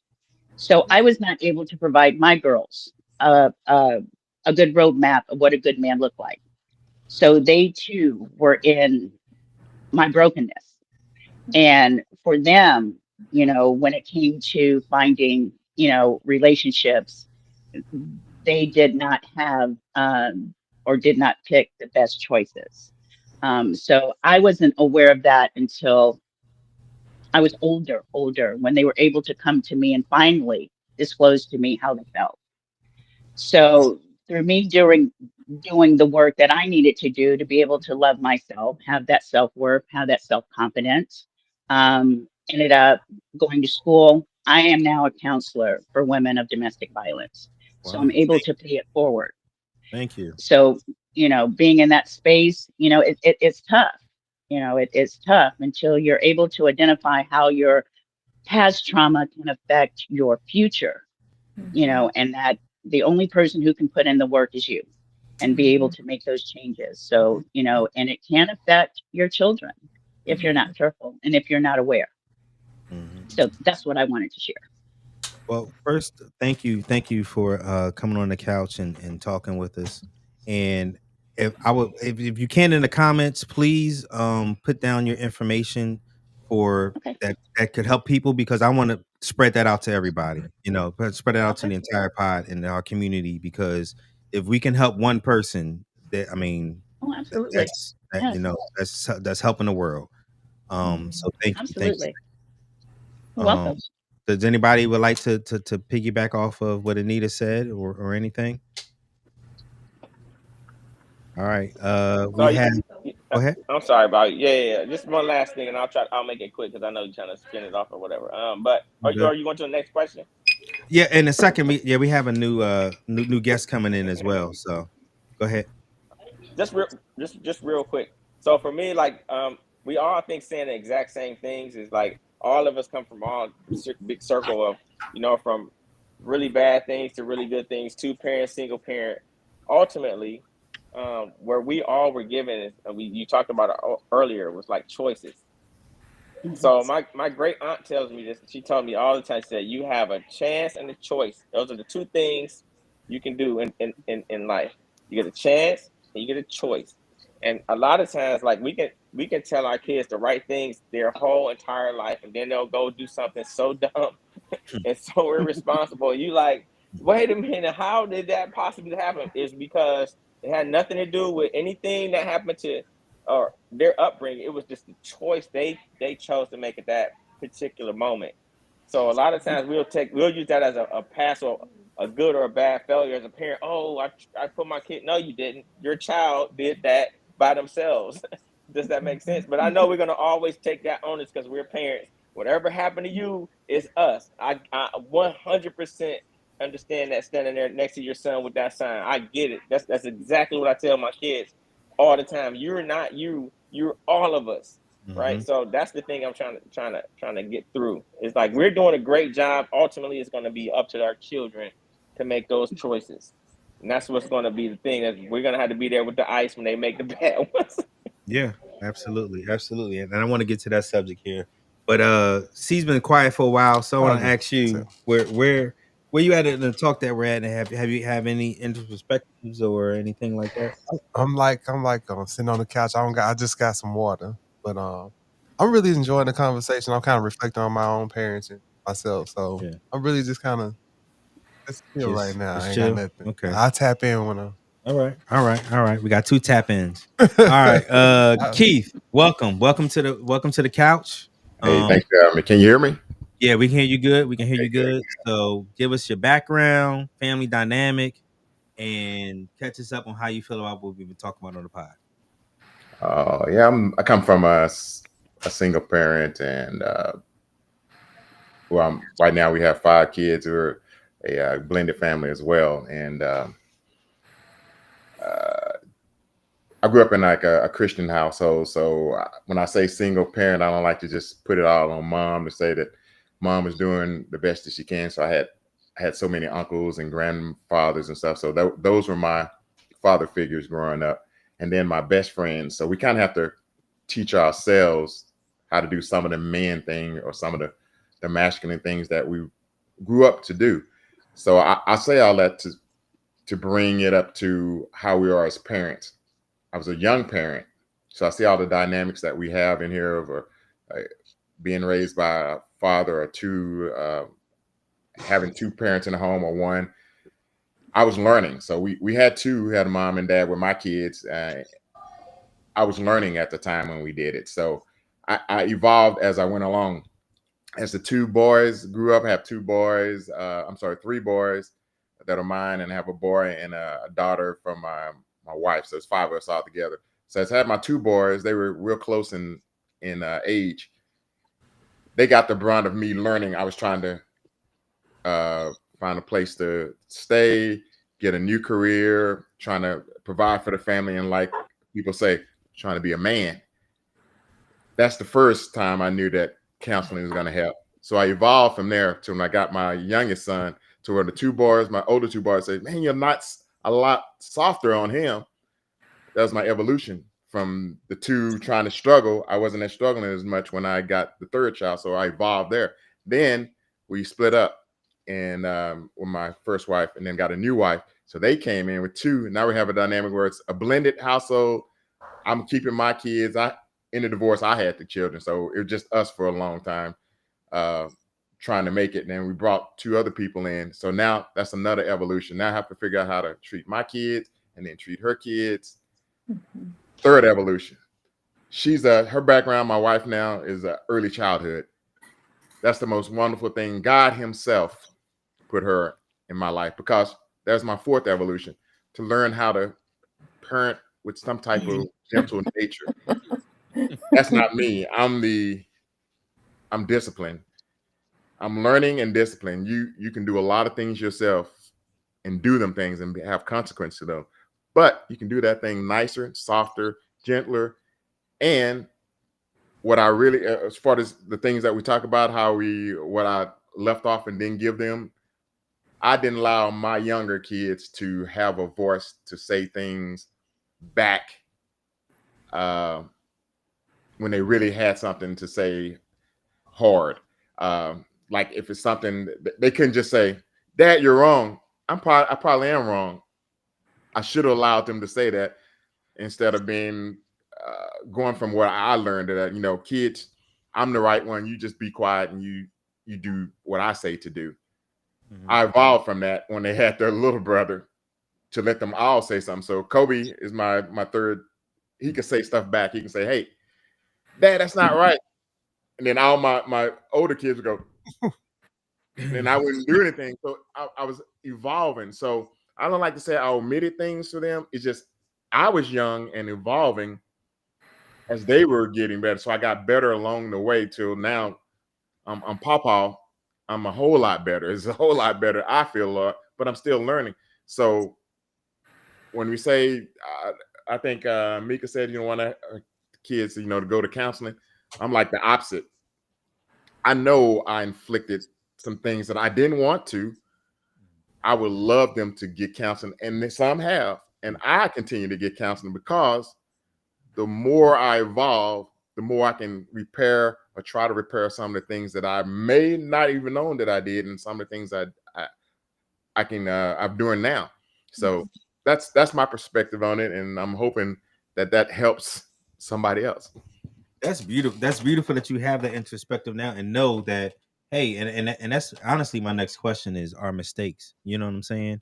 And for you to know that you could have did things differently, that you made those mistakes, and it's like, wow, you know, um, I didn't think I was doing anything wrong. I'm just trying to raise them because at the core, we all love our kids and we all trying to raise them. We all trying to provide a great life for them, but we all ducked up at times. And so I'm gonna just open it up to the whole couch. Starting with C of so get your mind right Yeah. Okay. of where do you think there was room for improvement. Like like, and the reason I'm gonna ask you this is because, like I said, I mean, I was able, by the grace of God, to ask my son, hey, where did I screw up at? Ronnie, I'm gonna come to you too because you didn't tell me what your son, what your kids, I'm sorry, what your kids, give you report card was. So Oh Ronald, yeah. Ronnie, Keith, but we're gonna start with you, see, Yeah, of where do you think you could improve, and what do you think your kid would say you could improve? man, I would think. I'm pretty sure it's proven all over the place. The communication, how I communicated to her. Um, I would say I was a little harsh sometimes. Mm-hmm. Just like I wanted her to know. My biggest fear was. Yeah. Oh, let's talk about it. Let's Yeah. start What's your there. biggest fear? Yeah. My What's your biggest biggest fear? fear was I'm the type of person when there's a lot of drama going on around me, I just trying to shut out. Like I'm good at blocking it out. Like I can sit in amongst the storm, but her side, mama side of the family were like Yeah. they Yeah. Yeah. shout Yeah. Yeah. match Yeah. just Yeah. loud, and I didn't want her to have to experience that because I knew what it did to me. Mm-hmm. And I was my biggest fear was that she would turn out to be like them. Yeah. And luckily she wasn't. She didn't. She kind of had her own Yeah. mind. She's very observant, very smart. Um, now it's the bumping of the head. Because you created a strong willed Yeah, oh my young black goodness. woman, And and she she's is. She she's is. challenged she's challenging Mm-hmm. sometimes because she's like, I believe I can do anything if I put my mind to it. She actually lives it. Mm-hmm. Like, and it's like, okay, but but you Mm-hmm. want them to have that confidence, and Mm-hmm. but at the same time, you're like, can't walk on water just yet. You know, we gonna get you there though. But yeah, that's my biggest fear is that she step off the cliff. Yeah. Oh, what's too now? How can we fix it? What would she say? Ooh, probably. She always talk about how I tell her business. But that's why I was trying to be quiet on this podcast. Um, You're not telling this, a this business. is, This is but she introspective. This is she this don't is understand us kind of, parents. We yeah. we don't know what we Yeah. doing half the time, so we always asking questions. We like, hey, we're running scenarios of other parents and stuff. That's what we doing. We're Mm-hmm. not gossiping. We're just trying to figure it out. Like Mm-hmm. making sure that we're giving you the right advice. Was that good? Yeah. Okay. Okay. I'm gonna let you off the hook. All right. I'm gonna let you off the hook on that one. All right. All right, Ronnie. You got a couple minutes to give me what your kids would say. What was the question about me? Yes, because What was it? you said you asked your kids, but you didn't. But Oh, you didn't. listen. Yeah, Oh, yeah. yeah. Oh, What yeah. We had this kind. what Listen, What's I'm your gonna try to report put my card? Yeah, son yeah. on What's here. your report card? What's your report card? So my report card, I'm a A. I'm trying to be an A plus plus plus, and I'm gonna tell you why. I Real mean, he ain't talk. asked. I No, mean, no, he ain't no. asked. I'm an A. Real talk. I'm gonna tell you why. And this is why I'm not being high on my horse. Yes, we can always be better, 100%. But an A is not 100%. I'm in the 90 percentile, so I still got room to grow. Is what I'm saying, Absolutely. right? I'm not. This I'm not a man, B. this guy. I'm Like, not a C. So that's what I'm trying to say. It's like for me, like we had this conversation all the time. It's like they'll come and talk to me about stuff. I leave the door open and we talk about whatever. Right? Is it hard to do that sometimes? Yeah, because they kids. They don't know how to approach and they don't let alone us. You know what I'm saying? Like, oh my God, what can I say to my idol or this is my hero? You know what I mean? Like, how do I? So you gotta flip it and look at it kind of in their perspective of it, right? So how I lean into this stuff is like, hey man, how was your day? This is what I do to them. And they'll be like, oh, the day was like, it was Norm. I'm like, man, what could I do better to, what I'm saying, to help you improve your day? Like, what could be done? What could I do today to maybe help you do it tomorrow? Dad, you're doing everything. That's how I do it. I don't do it directly. You know what I'm saying? Because a lot of times when you go straight and to do something directly to, they don't understand. They don't know how to. They computers aren't. They don't have enough RAM to get through that yet. You feel what I mean? Because we're we're we're so far ahead of them in our RAM capacity. We Yes. can we can do 18 different programs. They still on like a half. You know what I mean? Like what? So what I do is I do it indirectly, and I'll be like, hey, like what would you like to have for dinner tomorrow? Dad, it'd be great to have dinner. Blah blah blah. And last time you cooked this, next time when you cook this, can you cook this a little bit more? Can you make this more? Because this is the stuff I like that you cook. You should. That's the kind of feedback that I get. You know what I'm saying? Okay. I'm like, dang man, yeah. You know what I'm saying? Like, and then I'm like, did I do something that upset you? You know what I mean? Or what could I've done? You know what I mean? That could upset. No, nothing. You know what I mean? Like you can just you hit them indirectly. Mhm. Does that make sense? Because they'll be more open and talk to you about a lot of more things. So you can slip things in there, and they don't even know they answering your question. Mhm. Does that make sense? Yeah. So that's how slick I do it, because that's how slick my uncles used to be with me. You know what I'm saying? They never hit me directly. They hit me with those kind of questions. It's like, Mm-hmm. so where you see yourself in 5 years? Uh, Yeah. that question literally changed my life, because I was going down a real dark path, a Mm-hmm. real dark one, right? So Hmm. like for me, that was like I never really thought about it, but I was always a straight A student. Isn't that Oh wow. crazy? Oh yeah. Yeah. Yeah, I've always Absolutely. been a straight A student, but I've always wanted to be like, hey, I want to go out here and hang out with my boys. You Yeah. know what I'm saying? I'm about to go make this bread. Like, Yeah. so that's the kind of things that you don't really think about. So where my kids are now, is where I think my kids are, and I hope that they are. They're open enough to question certain things, right? So I think everybody talk about it, but man, therapy is a freaking life and Absolutely. game Mhm. changer. You understand Absolutely. me? Absolutely. That helped me so much to realize that stop looking at things on your side. You got to change perspective and look at it And on you come somebody into else's yourself. potential side, and then realize y'all both can be right. You know what I Right. mean? Like, Mhm. so Mm-hmm. to me, that changed my entire scope of how I do stuff.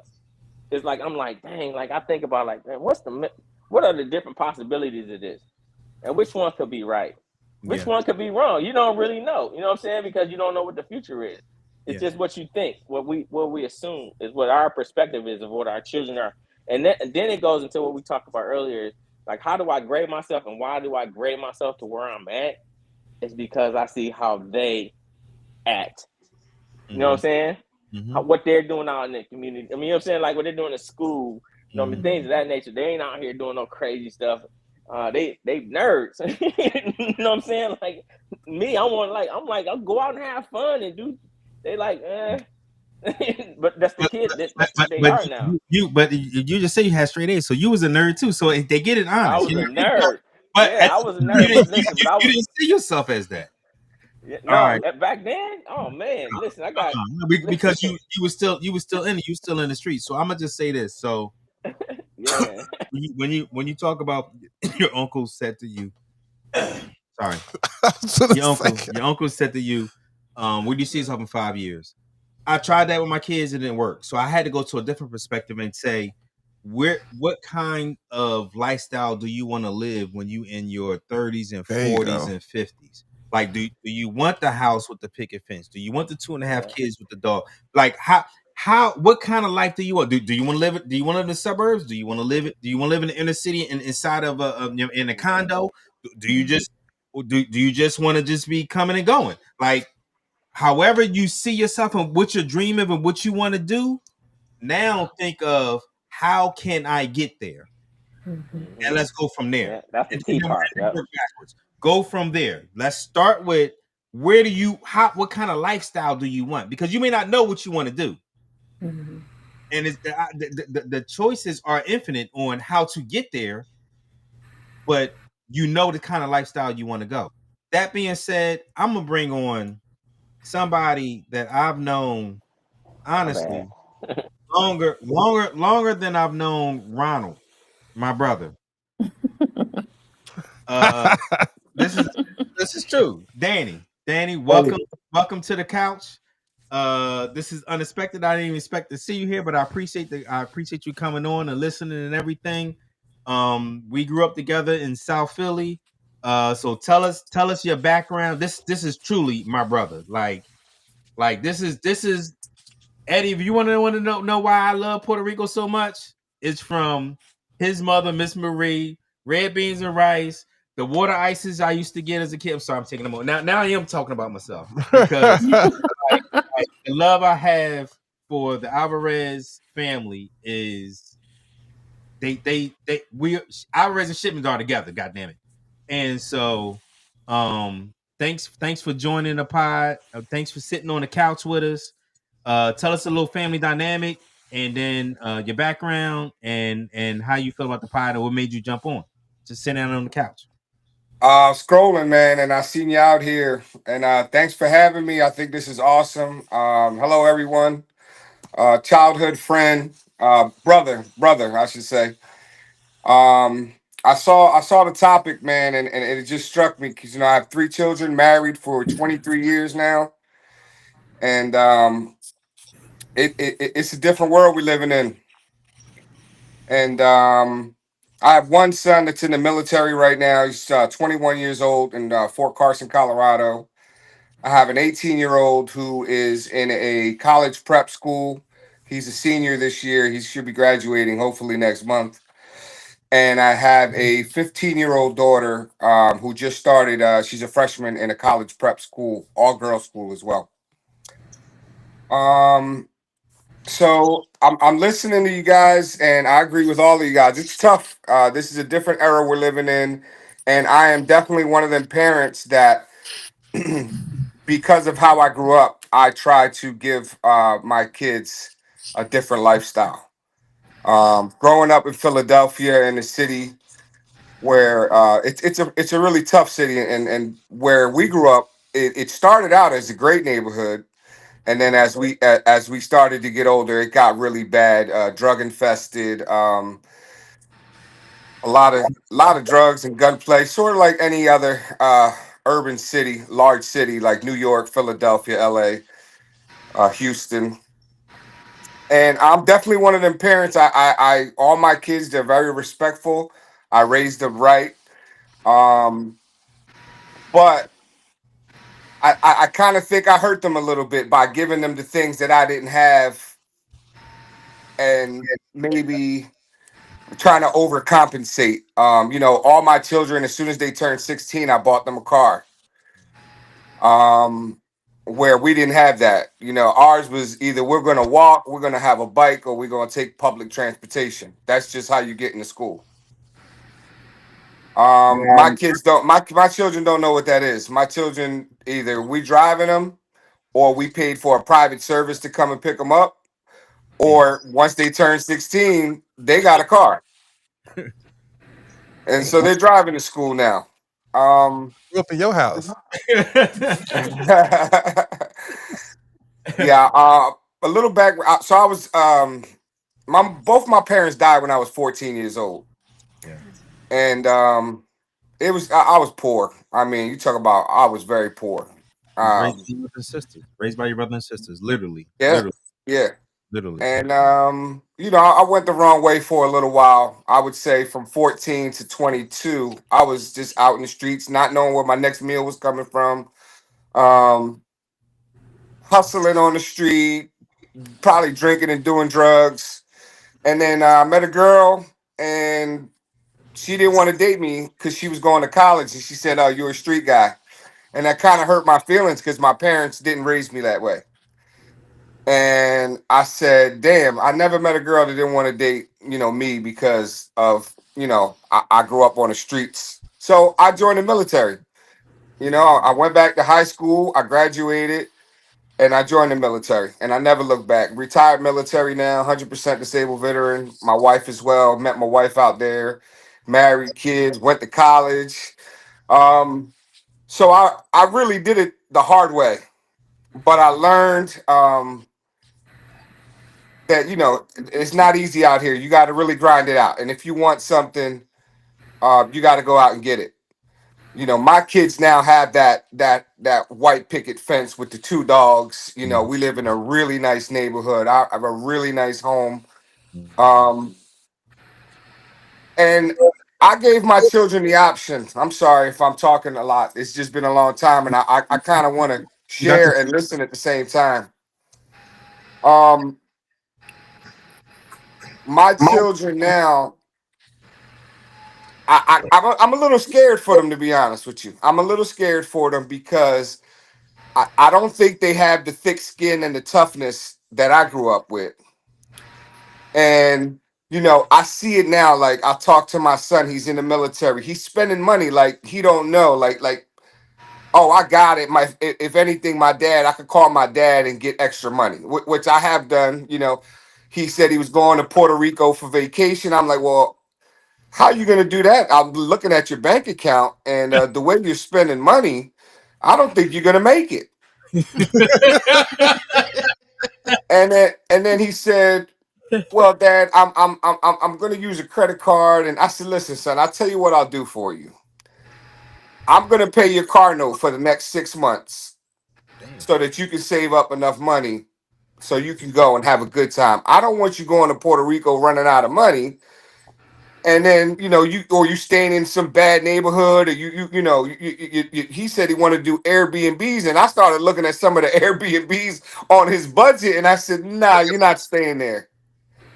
You can't do that, son. I know you've done it with dad, but I've had some really nice Airbnbs where I made sure I did some research on the neighborhood or where I'm going, where I'm staying. You just can't just go to Puerto Rico and stay in just any Airbnb. He said he home. He said he home. He said he home.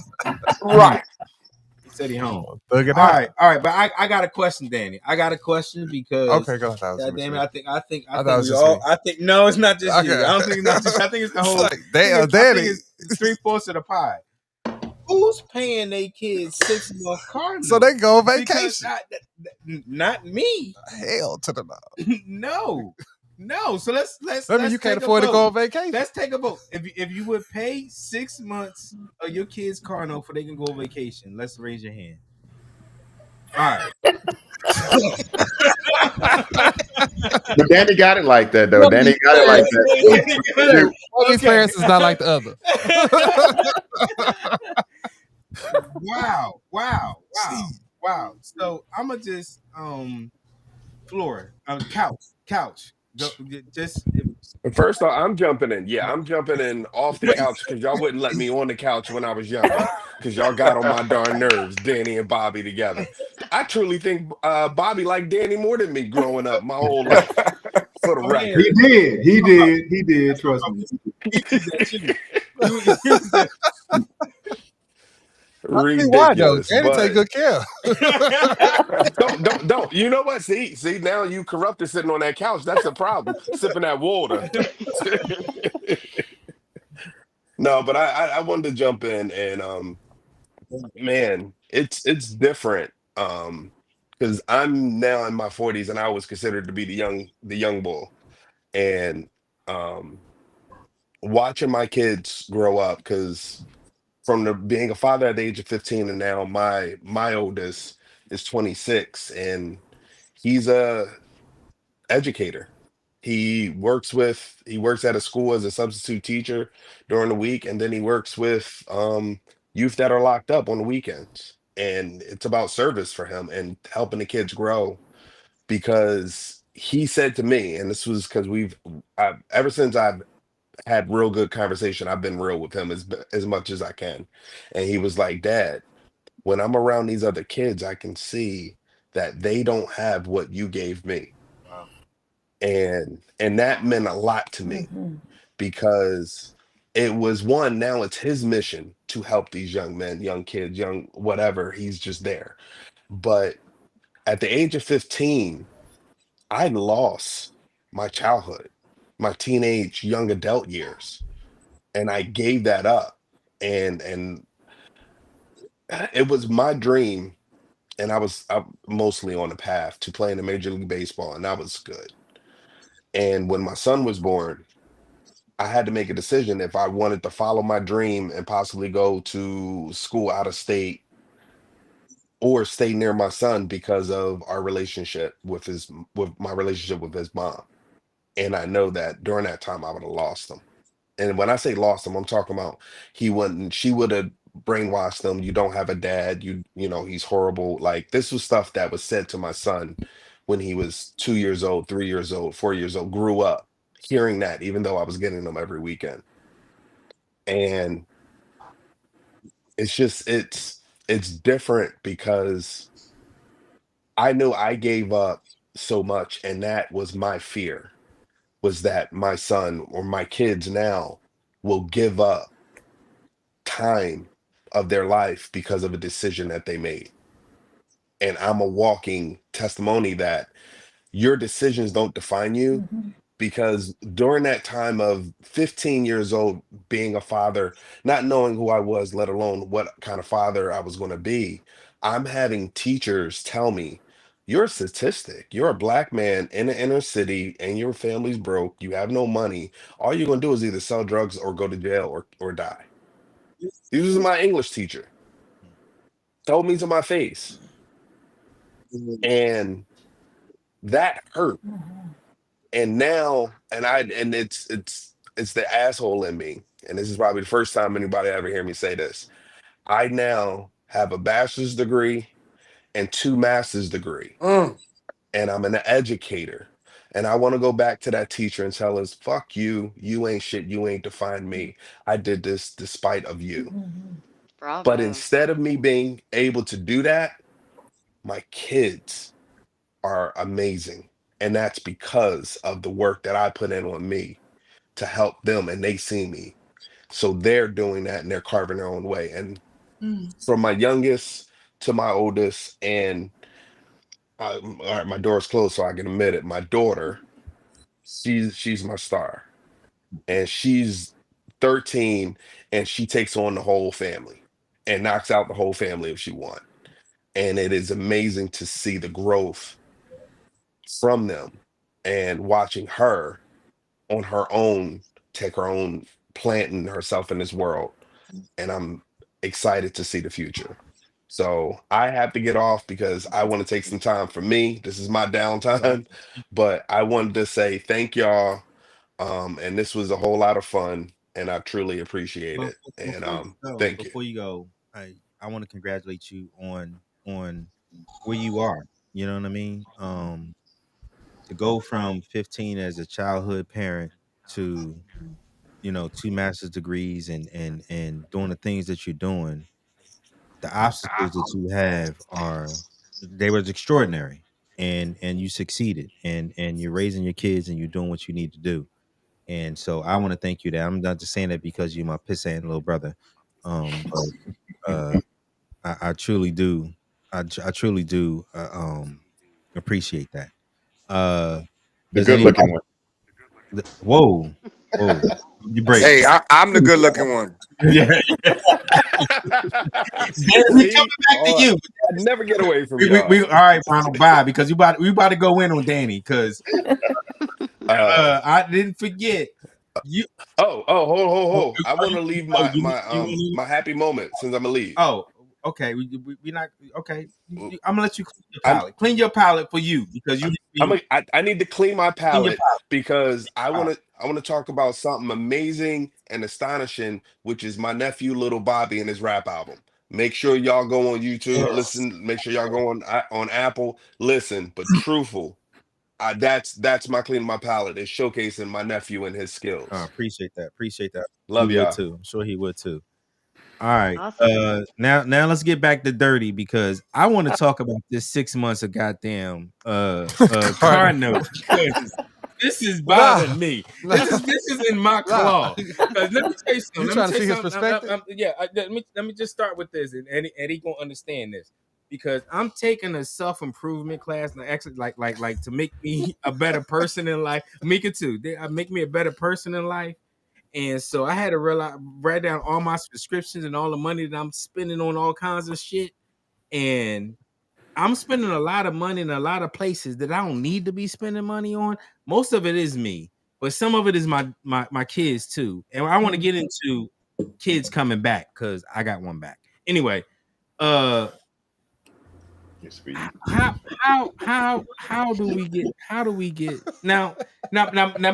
maybe I'm even. So let me just say before we go, Danny, my daughter lives with me. She pays no rent. Her and my granddaughter. She's supposed to have one room, but I think she has all the rooms. I'm just I'm just being completely honest right now. I think she got all of them. So I don't know how much room I have to You talk, don't. You ain't got much. but Just sit this one she out. paid. She Just no sit no this no one no out. no no No no. room, no room.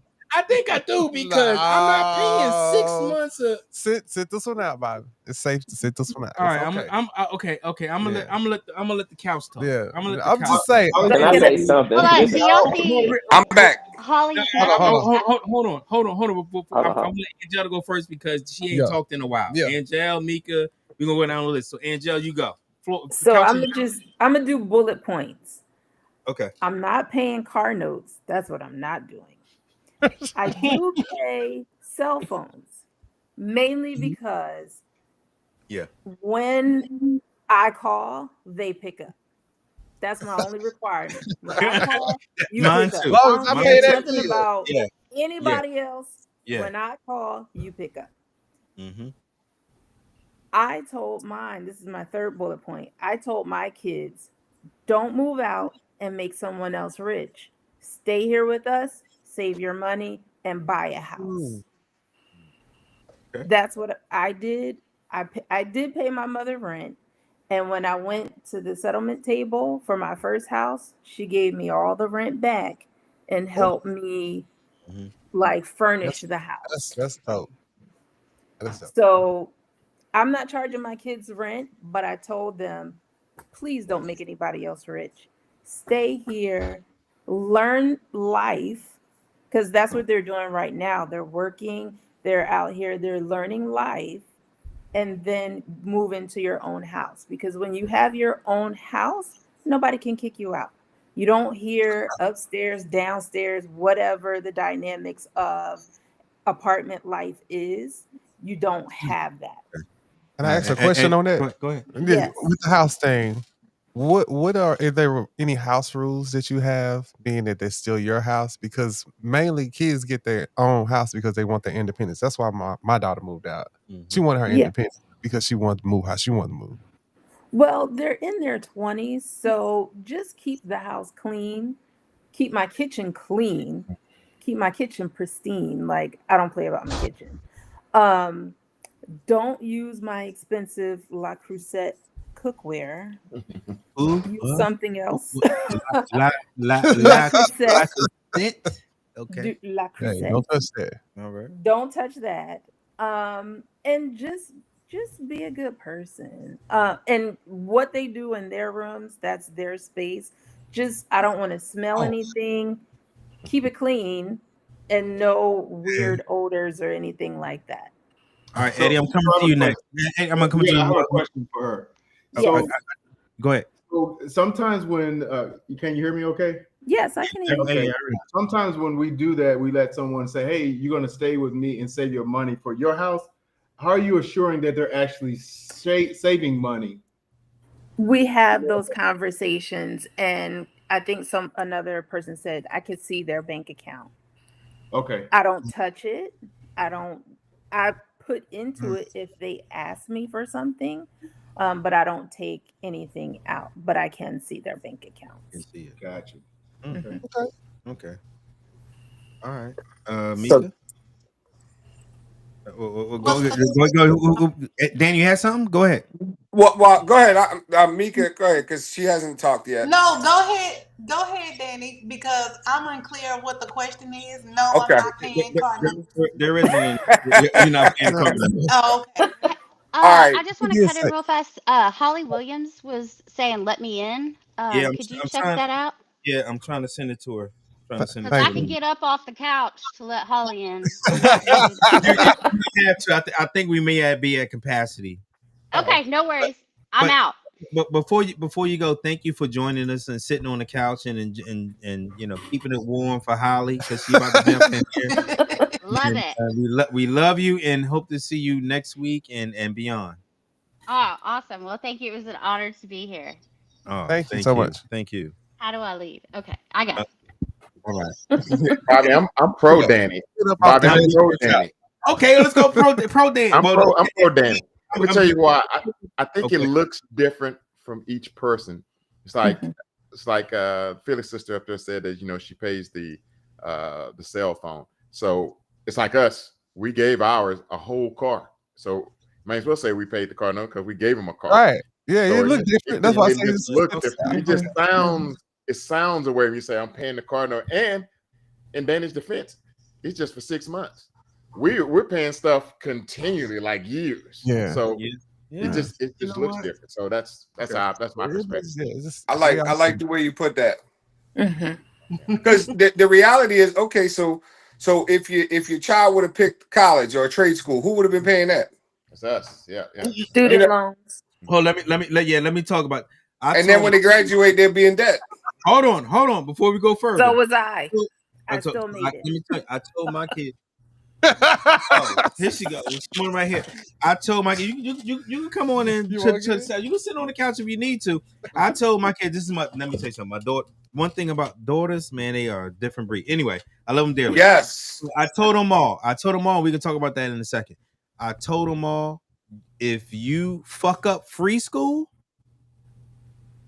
I am not paying for you to go to college. It's literally, she finished my sentence for me and she walked up.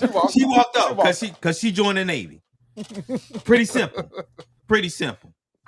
So but again, but like I said, I don't my daughter's been here for over a year now.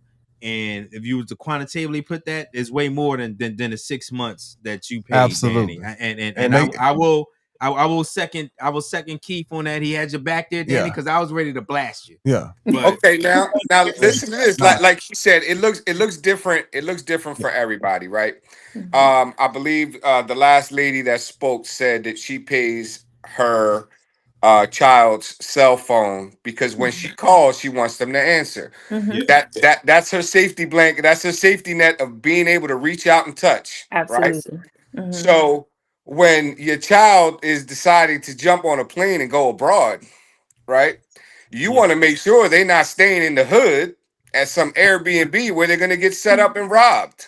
True. So I'm right. sitting here thinking, well, okay, hey, son, this is great. I'm glad you planned it. I'm glad you paid for your plane ticket. Where are you staying? Because I need to know this in case I got to hop on a plane and go, or I got to make a phone call to a family member. You got me? Am I still on? Mhm. Yeah. Yeah, we can hear Oh, you. okay.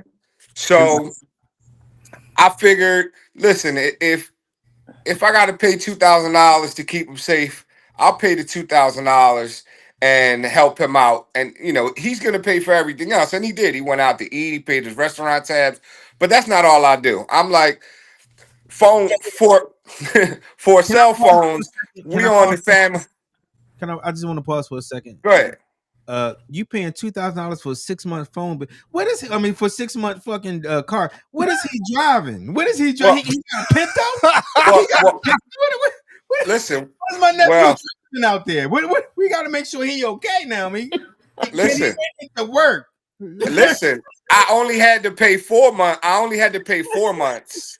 that's what He's you pay. driving a 2020 Acura TLX A spec. Oh, oh shit. And it was on. Man, he got good.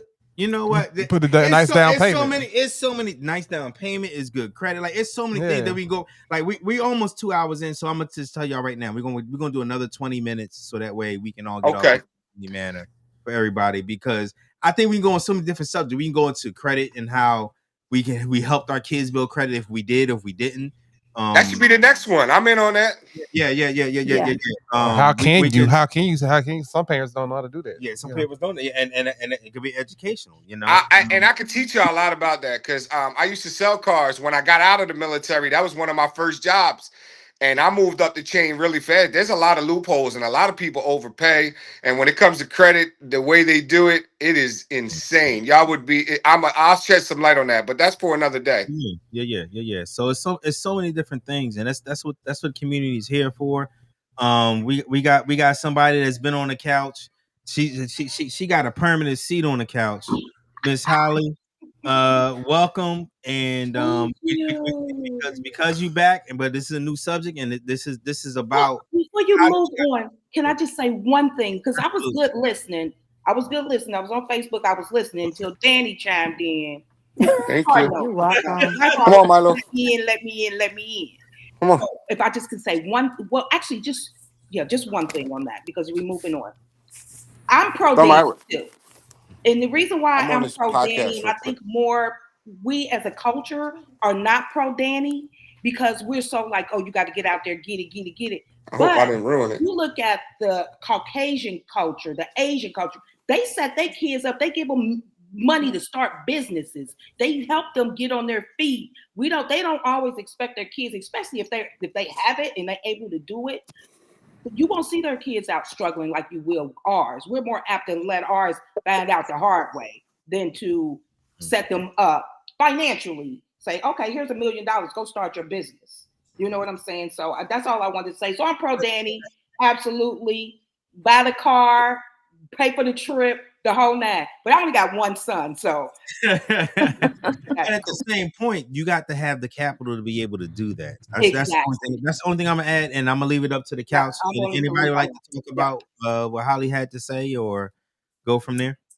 When you put it in the perspective of Miss Holly and the couple sitting there, I understand where you all came from. If I could, I probably would do the same thing. But the most I could do is half. If they bring me half, I'll match the other half. So it's teaching them, look, you have to work for it, even though I am going to help you to my fullest capacity. And I'm saying only if they're deserving of it. If they out just doing willy Absolutely. nilly, doing crazy stuff, then absolutely not. Yes. But if Right. they doing the Yes. right things, I'll take. You can have everything.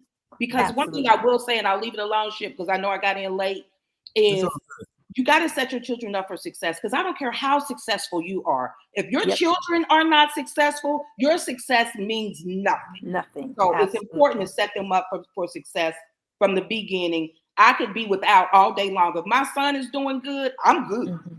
So Absolutely. Yes. Yeah. but Agreed.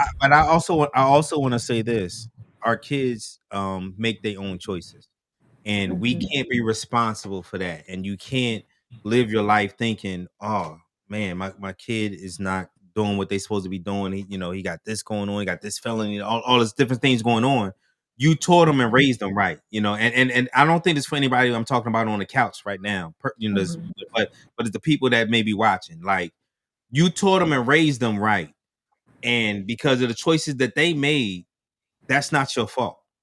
That's not your I'm not saying it's That's your not your fault, but you responsibility. will Mhm. carry a certain if But you you will carry a burden. I absolutely that's what agree. I'm saying. You will Absolutely carry agree. that Yeah. burden. I don't You care absolutely how agree. old they Also, are, just give them whatever. patience. You will carry a Give certain them amount of patience. that burden. Give them some time to Yeah. learn. Like they gonna get out there bump their head. You're not gonna bump their head. Just give them patience that what you said and what you raised that child to do, and they're gonna come around to it. I think Absolutely. that burden is why we have this podcast right now. That's that burden that we're thinking about right now. Yeah. Yeah. Yeah. Hey, Yeah. I got a couple of other things. So But I was gonna say exactly what Holly said, exactly what you said. I don't know what you must be reading my mind or something because she's 100% right. If you go around the world, all the different cultures Mhm. keep their kids in the shelter area until they really ready to go. And I think a lot of times how we grew up is like, you're gonna be out of here at 18, 18, you gone. You better be gone before me. I'm like 18. I'm like, I'm going at I 15. was What you gone. mean? Yeah. You Mhm. feel what I mean? But Yeah. that's not the right attitude we should be having with our kids. And you gotta think like if you have multiple children, all of them aren't on the same page. They're not all going to be ready at 18. They're not going to be ready at Mhm. 21. You know what I'm Yeah. saying? They might not be ready till 25. Who knows? Mhm. But a lot of times we constrain them into that. So are we really helping them, putting pressure on them, giving them deadlines? You shall be out of here by blank, blank, blank. Well, when that deadline comes up, what happens? We always extend it, right? What are we teaching them at this point? You feel what I But, mean? but So, maybe so not the deadline, but maybe the goal and working the goal. You know what I mean? Like I yeah, honestly for my daughter, like she's back home and she's in school, going to school, and so you work in your goal, and we talk about that. The one thing I will say is I don't talk about her bank account because I don't, like I said, we don't take no rent, but it's like you saving all your money for that. But do I Mhm. look at her bank account? Do her mom look at her bank account? I don't think so. I can speak for me. I don't think her mom do as well. So I can't say for a certain she has this X amount of money saved. I believe she do because I don't see her spending money like that. But maybe that's something that we need to talk about. Like, hey, maybe every quarter just to see. I don't know, but or maybe we can trust it. Not to say that it's not about trust, but just to accountability. Maybe that's the word Mhm. for Yeah. accountability. Man, And I'm so mad that I got here, Bob late, man. If I would have known, I would have loved to start. 'Cause I got so much to say, but we only got probably 10 of them 20 minutes. No, we got I, to. man, this thing, Bob, I'm telling you, this thing could go so many different ways. I'm telling you. I know, I know. We're gonna have a lot more. We're gonna have a lot more, Danny. And I'm gonna give everybody a minute to talk for a second. So, and that's exactly where we're about to go to because we got to clean our palate, and that's gonna be the last thing. Bobby, can I ask Ronnie and Holly a question before they go? Go ahead. Like when they said that the other coaches set their kids up for success. What if you're trying to do that, Ronnie and Holly? What do you do when the kid reaches 18 and decides, I'm grown, I want to do it my way, regardless of the way you want to do it, but at the same time, you want to stay at my house. So how do we navigate that? Because I think other coaches would just let it happen. Just okay, they can do what they want to do. But our culture is not like that. If you want to do your own thing, you got to go. So Yeah. I don't think we just want to push them out. I just think that we hit heads right there. What do you think? How do we? I mean, that's for another discussion. But I'm saying I think we do want to help them succeed. I just think in our culture we bump heads. All right, Holly, please go first. I'll go after you. Who And, want to I, and talk? I'll make it quick. I think we talk about apples and oranges, though. Really, you're talking about Okay. just. I'm sorry. I say, yeah, I agree. I agree. Yeah, I think you're talking about a child that is not doing the right things, defiant, this, that, that. No, I'm not going to give you XYZ. But if you got a child that's really trying I'm not going to send you out just because you're 18 or you're 21. Get out of my house. If I put you out too early, you may wind up coming back. So here's what we're going to do. We're going to make sure you set up for success from the start. But you're talking about someone who's not doing the right things, maybe being defiant and being disrespectful and stuff like that. Absolutely not. I'm It may talking not be about that. disrespect. It may not be disrespect. It's just that they're just 18. They feel that I want to do Well, my you got to own let thing. them go. You Yeah. have to let them go. I'm talking about for me, it's the child that's willing to take Okay. your guidance, Okay. take your instruction. Not that you're trying to control their lives, but at least listen to what you have to say and take it on board. And they're taking it on board. I think, like Ronnie said, so often they turn 18 and it's like you got to go. You're going out of the military. You're getting out of here. And it's like, hold True. on. They're still children. You look back at yourself at 18. I have a clue. Right. My son at 18. I have a freaking clue. So let's fast forward because like my daughter's here with us at 26 now at this age. So now she done lived life and needed to come back, for pick And me you up. let her come back. Absolutely. Absolutely, without a doubt. But we got to have a plan in place, and that's what I think. That's what I think, Keith. If you was to ask me, what I would say is you got to have number one a plan in place of you're here for this reason to help you get to here, and whatever that plan is, work that plan, and then within there are rules. You can't do this. We can't do this. I mean, like this is a part of the plan of you coming here because we want to make sure, like like I'll just take my daughter for instance. She's here. She's in school. She's doing it now. If she's in school and she getting D's and F's, we got a goddamn problem because you're not working your plan to me. You just Right. here. You just doing some shit to say we doing some shit to be here. That's not what we doing. How the grades look, and those are the check-ins that we have. Yay, how you doing? And we talk. It's just a normal conversation.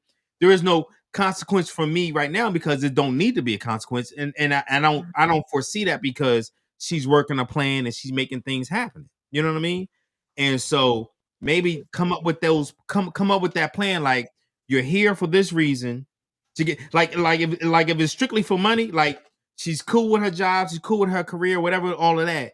I just need money and I need to get my credit report right to do this. Then Yeah. Yeah. with that Oh, yeah. plan, Yeah. go Yeah. ahead. Go No, ahead. no, No. no. Just to answer his question in the beginning, you got two dynamics from two different people, from a mother with a single kid, a child who's grown, and a male who's successful. He has other kids and kids. So what I was gonna say is, there is no straight A answer. Does that make sense? So I what was I'm gonna gonna, say is, what I would suggest, is every and getting into these kind of podcasts is going to help make those decisions for you too, because we all going to learn from that. You know what I mean? yes. Even if we don't have a defiant child that does those things, but you may encounter that with a grandchild or a nephew or something else that may help you. But for me, to answer your question is, for a defiant person, is my grandmother always told me, a hard head make a soft ass. Does that make sense? Sometimes Oh they yeah. gotta go. Oh yeah. Sometimes they gotta go hit their head on that wall. They gotta go do it. But you have to be you to be there with that ice, No doubt. because if not, they're gonna continue to be defiant. You know what I mean? Because they don't know anything about life. And then a lot of things that we always talk about is, and this is something I catch myself doing a lot, is I try to dump a lot of information on, say, my 14-year-old son. He's a genius, dude's smart. But I'll be 51 this year, right? How could he possibly understand my point of view? He can't. He don't have the I was talking about earlier, the brain capacity for it yet. Right. And then a lot of times I think about these things too. It's like a lot of things I'm still learning that I was told when I was his age. You know what I'm saying? Like, so that's the whole dynamic of it. So for that defiant child, that defiant person, all that person is doing is being who they are at this point. Does that make sense? Oh Go yeah. out there and let them be whoever they are, because for me, and I was talking, and I always tell myself, don't blame yourself for your child's actions. A lot of times, yes, we're going to hold the burden. However, did we successfully put our child in the right frame of mind when they had to go? Yes. If you don't give yourself a good grade, then maybe it was an issue that you had. You know what I'm saying? But however, they still got to make that final choice, So no let matter me how you brought them up. Can I answer a question, Bobby? absolutely. Shoot. Just one question, and it's actually rhetorical. Just give it some thought. You have a daughter who came back home. I think you may have been, the dynamic is different if your son had came back home, yes or no? Because you the father. Yep. Yeah, Yep. but Yep. honestly, I am definitely like my daughter got my heart. I can't even. I was a And daddy's girl, so I know. I like I ain't meet my daughter 100%. till she was 12. And let me tell you something. Like when I need my diaper changed at 85, I already know where I'm going. You know what I Right, mean? Them niggas ain't got me, but right. she got me. She got me. All right. So, but that being said, that it's still I think the fathers are, my wife just said it would not. She just screamed out the room. It would not be different. It wouldn't be different.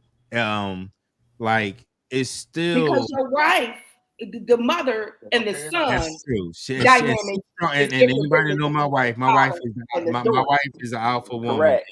She Correct. don't play that. She don't play no. Yeah.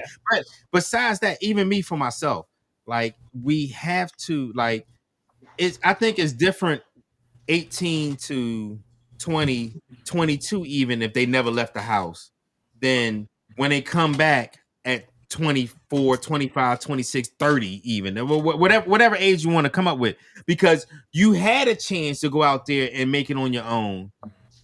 You could not, because if you could, you would not be here. Like I will say this, one of the things that made me proud about my son was when because he gets out the NAV next year, and he was like, I don't want to come back and live with my parents. I said, absolutely right. That's the motherfucking mindset I want you to have. You know what I mean? Like, now you can come back, but that's the mindset I want you to have. You don't want to come back. Like, this is last case scenario type shit. Now, you come back, and there's nothing wrong with it, but you don't try your maybe you tried your way, maybe you just need to pick me up. But either way, you here. There's going to be rules that we have to follow. Like you still my phrase is, and my phrase is, you still a grown ass kid. The only time you not a grown ass kid is when you paying all your bills on your own. Mm-hmm. That's the only time you're not a grown ass kid. Oh, I thought you had a That's boy. that's that thing right there, boy. That's Yeah. that And right there, so Bobby, for sure. if you under my roof as a grown ass kid, there's different rules than you ain't pay your phone bill because all my kids are still on my goddamn phone bill as grown Mine ass kids. too. Yeah, yeah. They still on my so, but there's a Yep, difference. guilty. You know what I'm saying? And Mhm. so that's where we're at. And I want to end it because we can continue to go long. So I want to give everybody a moment to talk about this pie. Yes, I'm starting with you, Angel. We're gonna work our way down because Mickey, you ain't talked for a minute, and we're gonna go from there. Eddie, get your mic on and get ready. Angel, thank you for coming. I want everybody to talk before we clean our palate. Angel, Okay. go. I just have a question for everyone, and kind of like the other lady said, is to reflect on. It seems like, or it appears as though we've all grown as parents. Um, and if you could go back and have a conversation with your parent and say, this is what worked for me, this is what didn't when you were raising me. Have you, and if you could, what would you say? I know I've had that conversation with my mother on several occasions. Like, look, you were great, but this didn't work for me. Um, and we've had a great dialogue exchange about that on many levels. So that's what I just want to leave everyone with. If you could, or if you can, would you go have that conversation with your parent? And I even had parts of that conversation with my father before he passed away. And it was it healed that inner child for me. So that's what I want to leave everyone with. For me, not having that I didn't ask that question per se. However, with my mom having a conversation with her, she explained her childhood to me, which made the way she raised me or her leaving, it made sense. Mhm. So, I don't know. In my head, I just kind of feel like my parents did the best that they could with what they Mhm. knew how to do Mhm. at that time. Mhm. Yeah. And I mean, I think that's the same as us. Like, Yeah. we did the best that we could Yeah. with the I say that information that we knew. about my parents. They were just two regular people that had a kid, and the goal was to keep this kid alive. Mm-hmm. And they succeeded at that because Mm-hmm. I'm alive. So, everything in between, we that they were doing, like you said, what they could with the information that they had in front of them at that time. Mm-hmm. Yep. Mm. All right, Keith, you're up. So Keith, you about to go, and then it's Eddie, Danny, Ronnie, and Holly. So that's the order. So Keith, before we get to Keith, Shantae, grab the mic. I want to hear from you. I want to hear from Oh you. no. I do. I'm putting you on the spot right here. This is my spiritual twin right here, Shantae. How did you feel about the pod, and where you at, and speak on it? You on the It couch? was You are on the couch. on the couch. I made it. There we go. Welcome. So, I mean, I love the podcast. I think this is a great topic. Of course, as parents of grown adult people, we have just so many different dynamics in our just Keith and I. We've got a repeat offender as well. She's back home. Um, so, but her situation is different. She's got kids, and we're just trying to navigate that, and she's wanting to do her, and we're trying to help her through that. So, yeah, I mean, I don't know, it's I feel like parenthood does not tell her all the time. It doesn't stop when they're 18. I still need my mama. So, you just yeah. I mean, I love the podcast. I think it's great. Good conversation. Thank you. All right, Keith, where you at? Yeah, I think it's just I was gonna say just great conversation. It's a lot of stuff. For me, it's uh I have daddy issues because my dad was nowhere to be found, and that kind of sparked the way I raised my kids, so that I'm gonna be what he was, the exact opposite, all the way to the just exact opposite. Same way you just said, I'm gonna be consistent. So that's how I live everything. But for another podcast, that's for something else. Right now, I love what you're doing, Bobby, and I know that the Lord. I hate to get philosophical on you, but the Lord, he provides. He's giving me more time. I evolve and get better, and hopefully, as I get better, my kids get better, and as they get better, they help me to be even better. So I just thank the Lord for another day, and I'm gonna keep at it. Absolutely, absolutely. Easy. Yeah, I want to say I appreciate y'all on the pod today. Y'all gave me some different perspectives. So y'all had me in my feelings. So I got on my Zelle and sent one of my baby girls some money. So I was like, let me go ahead and bless her with that. Because it will make a difference for her, right? So Do that, yeah, do that. thank y'all for that. That's what I gotta say on that one. So y'all touched my heart today. All right, all right, all right. I'm gonna keep it in the order. Danny. Yes, sir. Thanks for having me. God bless y'all. There's nothing wrong with your kids coming back home as long as there's a plan in place. We're never going to stop educating. We're never going to stop pouring into our kids. And basically, that's it. That's it. All right. Thank you again for joining the couch for the first time. Yes, Ronnie. sir. Hey, thanks for everybody coming on and everybody's perspective. I love it. This is awesome. But listen, this is something I want to spin this real quick because I know we've been talking about our children, right? But however, if you look at everybody on here, everybody said everybody kids can come back home. Think about that. We able to be that anchor for them if they gotta come back home. You understand what I mean? So you gotta pat yourself on the back a lot of times too. A lot. Kids aren't gonna always do that. So sometimes you gotta think about those type of things. They cool enough, they brave enough to come back to the foundation and say, hey, I need some more help. You know what I'm saying? This business venture I went on this time wasn't successful. I gotta go back, redo something, and recalibrate, get us back together with a better plan.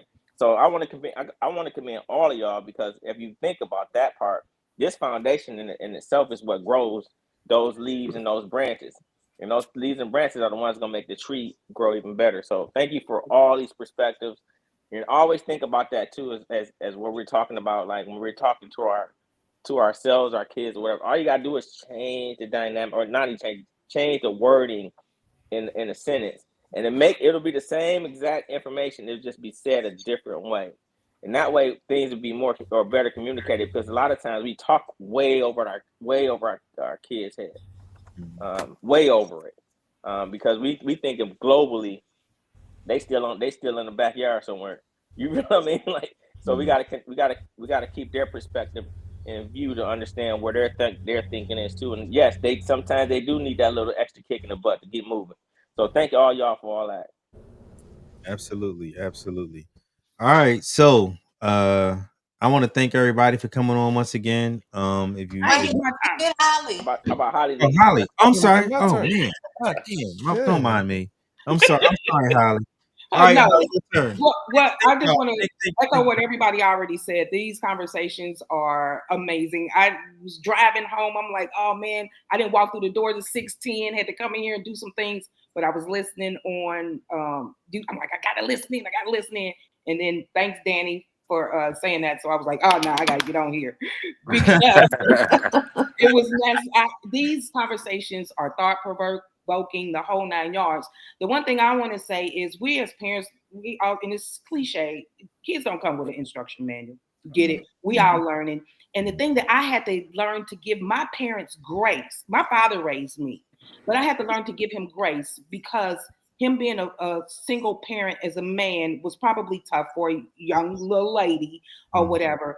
But he was older. He grew up in a completely different time. And what I've learned is they can only, if I'm a gallon and he's a quart, he can only pour a quart into me. He gonna pour into me what he has. He's not gonna fill me up. I'm gonna need other people to complete that gallon and other experiences and stuff. So we have to learn to give our parents grace. And the same with us. We're gonna pour more into our kids because we have more. We have more experience. And I'm not talking about tangible things. I'm talking about we have more. We Absolutely. know about. I didn't know how to write a check till I got in the Navy.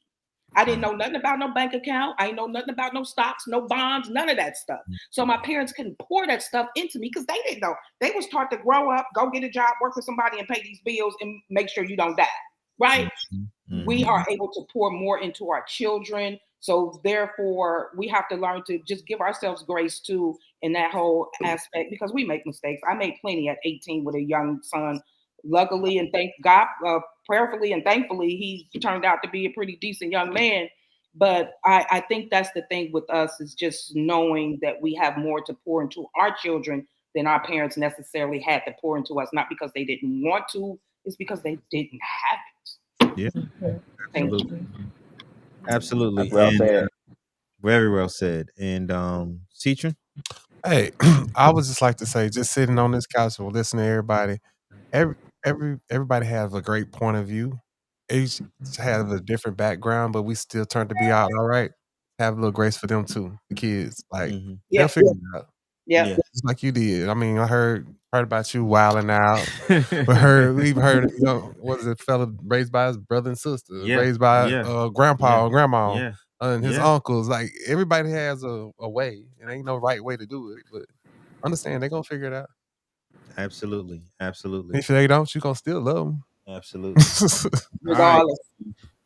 All right. We about to clean our palate. Let me just say this again. For anybody that got anything on it right now, it is April going into May. We got prom season. So which leads to graduation season, which leads to already been scholarship season and acceptance season. And then we got people that's about to head up and go to boot camp. We got all kinds of good things for the kids, but also for ourselves. You know what I mean? Did you get that promotion? Did you get that new job? Did you you know what I mean? Did you accomplish that new thing? Did you do your 30 push-ups that you needed to do for today? I did. There's a couple people in this pod of lab. Well, one did. Anyway, I'll talk about that another day. So again, this is for to clean our palate, because even though I think this conversation was not toxic whatsoever, but politics, which is most of the time I love to talk about because I just love it, can be, and there are things that happen in life. But I want every episode that we will end with something positive that's going on with our community. It ain't got to be somebody sitting on the couch at this moment. It could be something that's going on. So send them in if you know something going on, and you just want to do a big shout out to somebody, please let it know. So for today, it will be Isaiah Francis. He was just accepted into Howard Payne University down there by Brownswood, Texas. This happens to be my little cousin. Again, I would like for everybody to please send me stuff in, because it's not about me, it's not about my family, this is about us as a community. So please send some stuff in. He was accepted there, and he will be going there to play football as well as to he's not sure what his major is going to be yet, but he's going to college, and we're going to wish him luck. And I want to just say thank everybody for coming out tonight and joining the pod. Thank you for sitting on the couch. Oh, absolutely. Personally, the couch is always welcome to anybody that want to fly down to Dallas, or ride from Arlington, Holly. Come on up, and we can do this together. And I love y'all. I appreciate y'all, and I'll see y'all next Thursday. And See you later. love you. I need you to Peace out. pay Joaquin's card note, man. That's my favorite. You know, that's my favorite shipment. Oh, hold on. Did y'all see his comment? Did you see his comment? I did. Pay that card note. That's my favorite shipment. You know Oh that. no, yeah. Yeah. All right, y'all. I love y'all. All right, love you. All Thanks, right. y'all. Peace. Man. Lay you back, bro. Later. Peace. All right.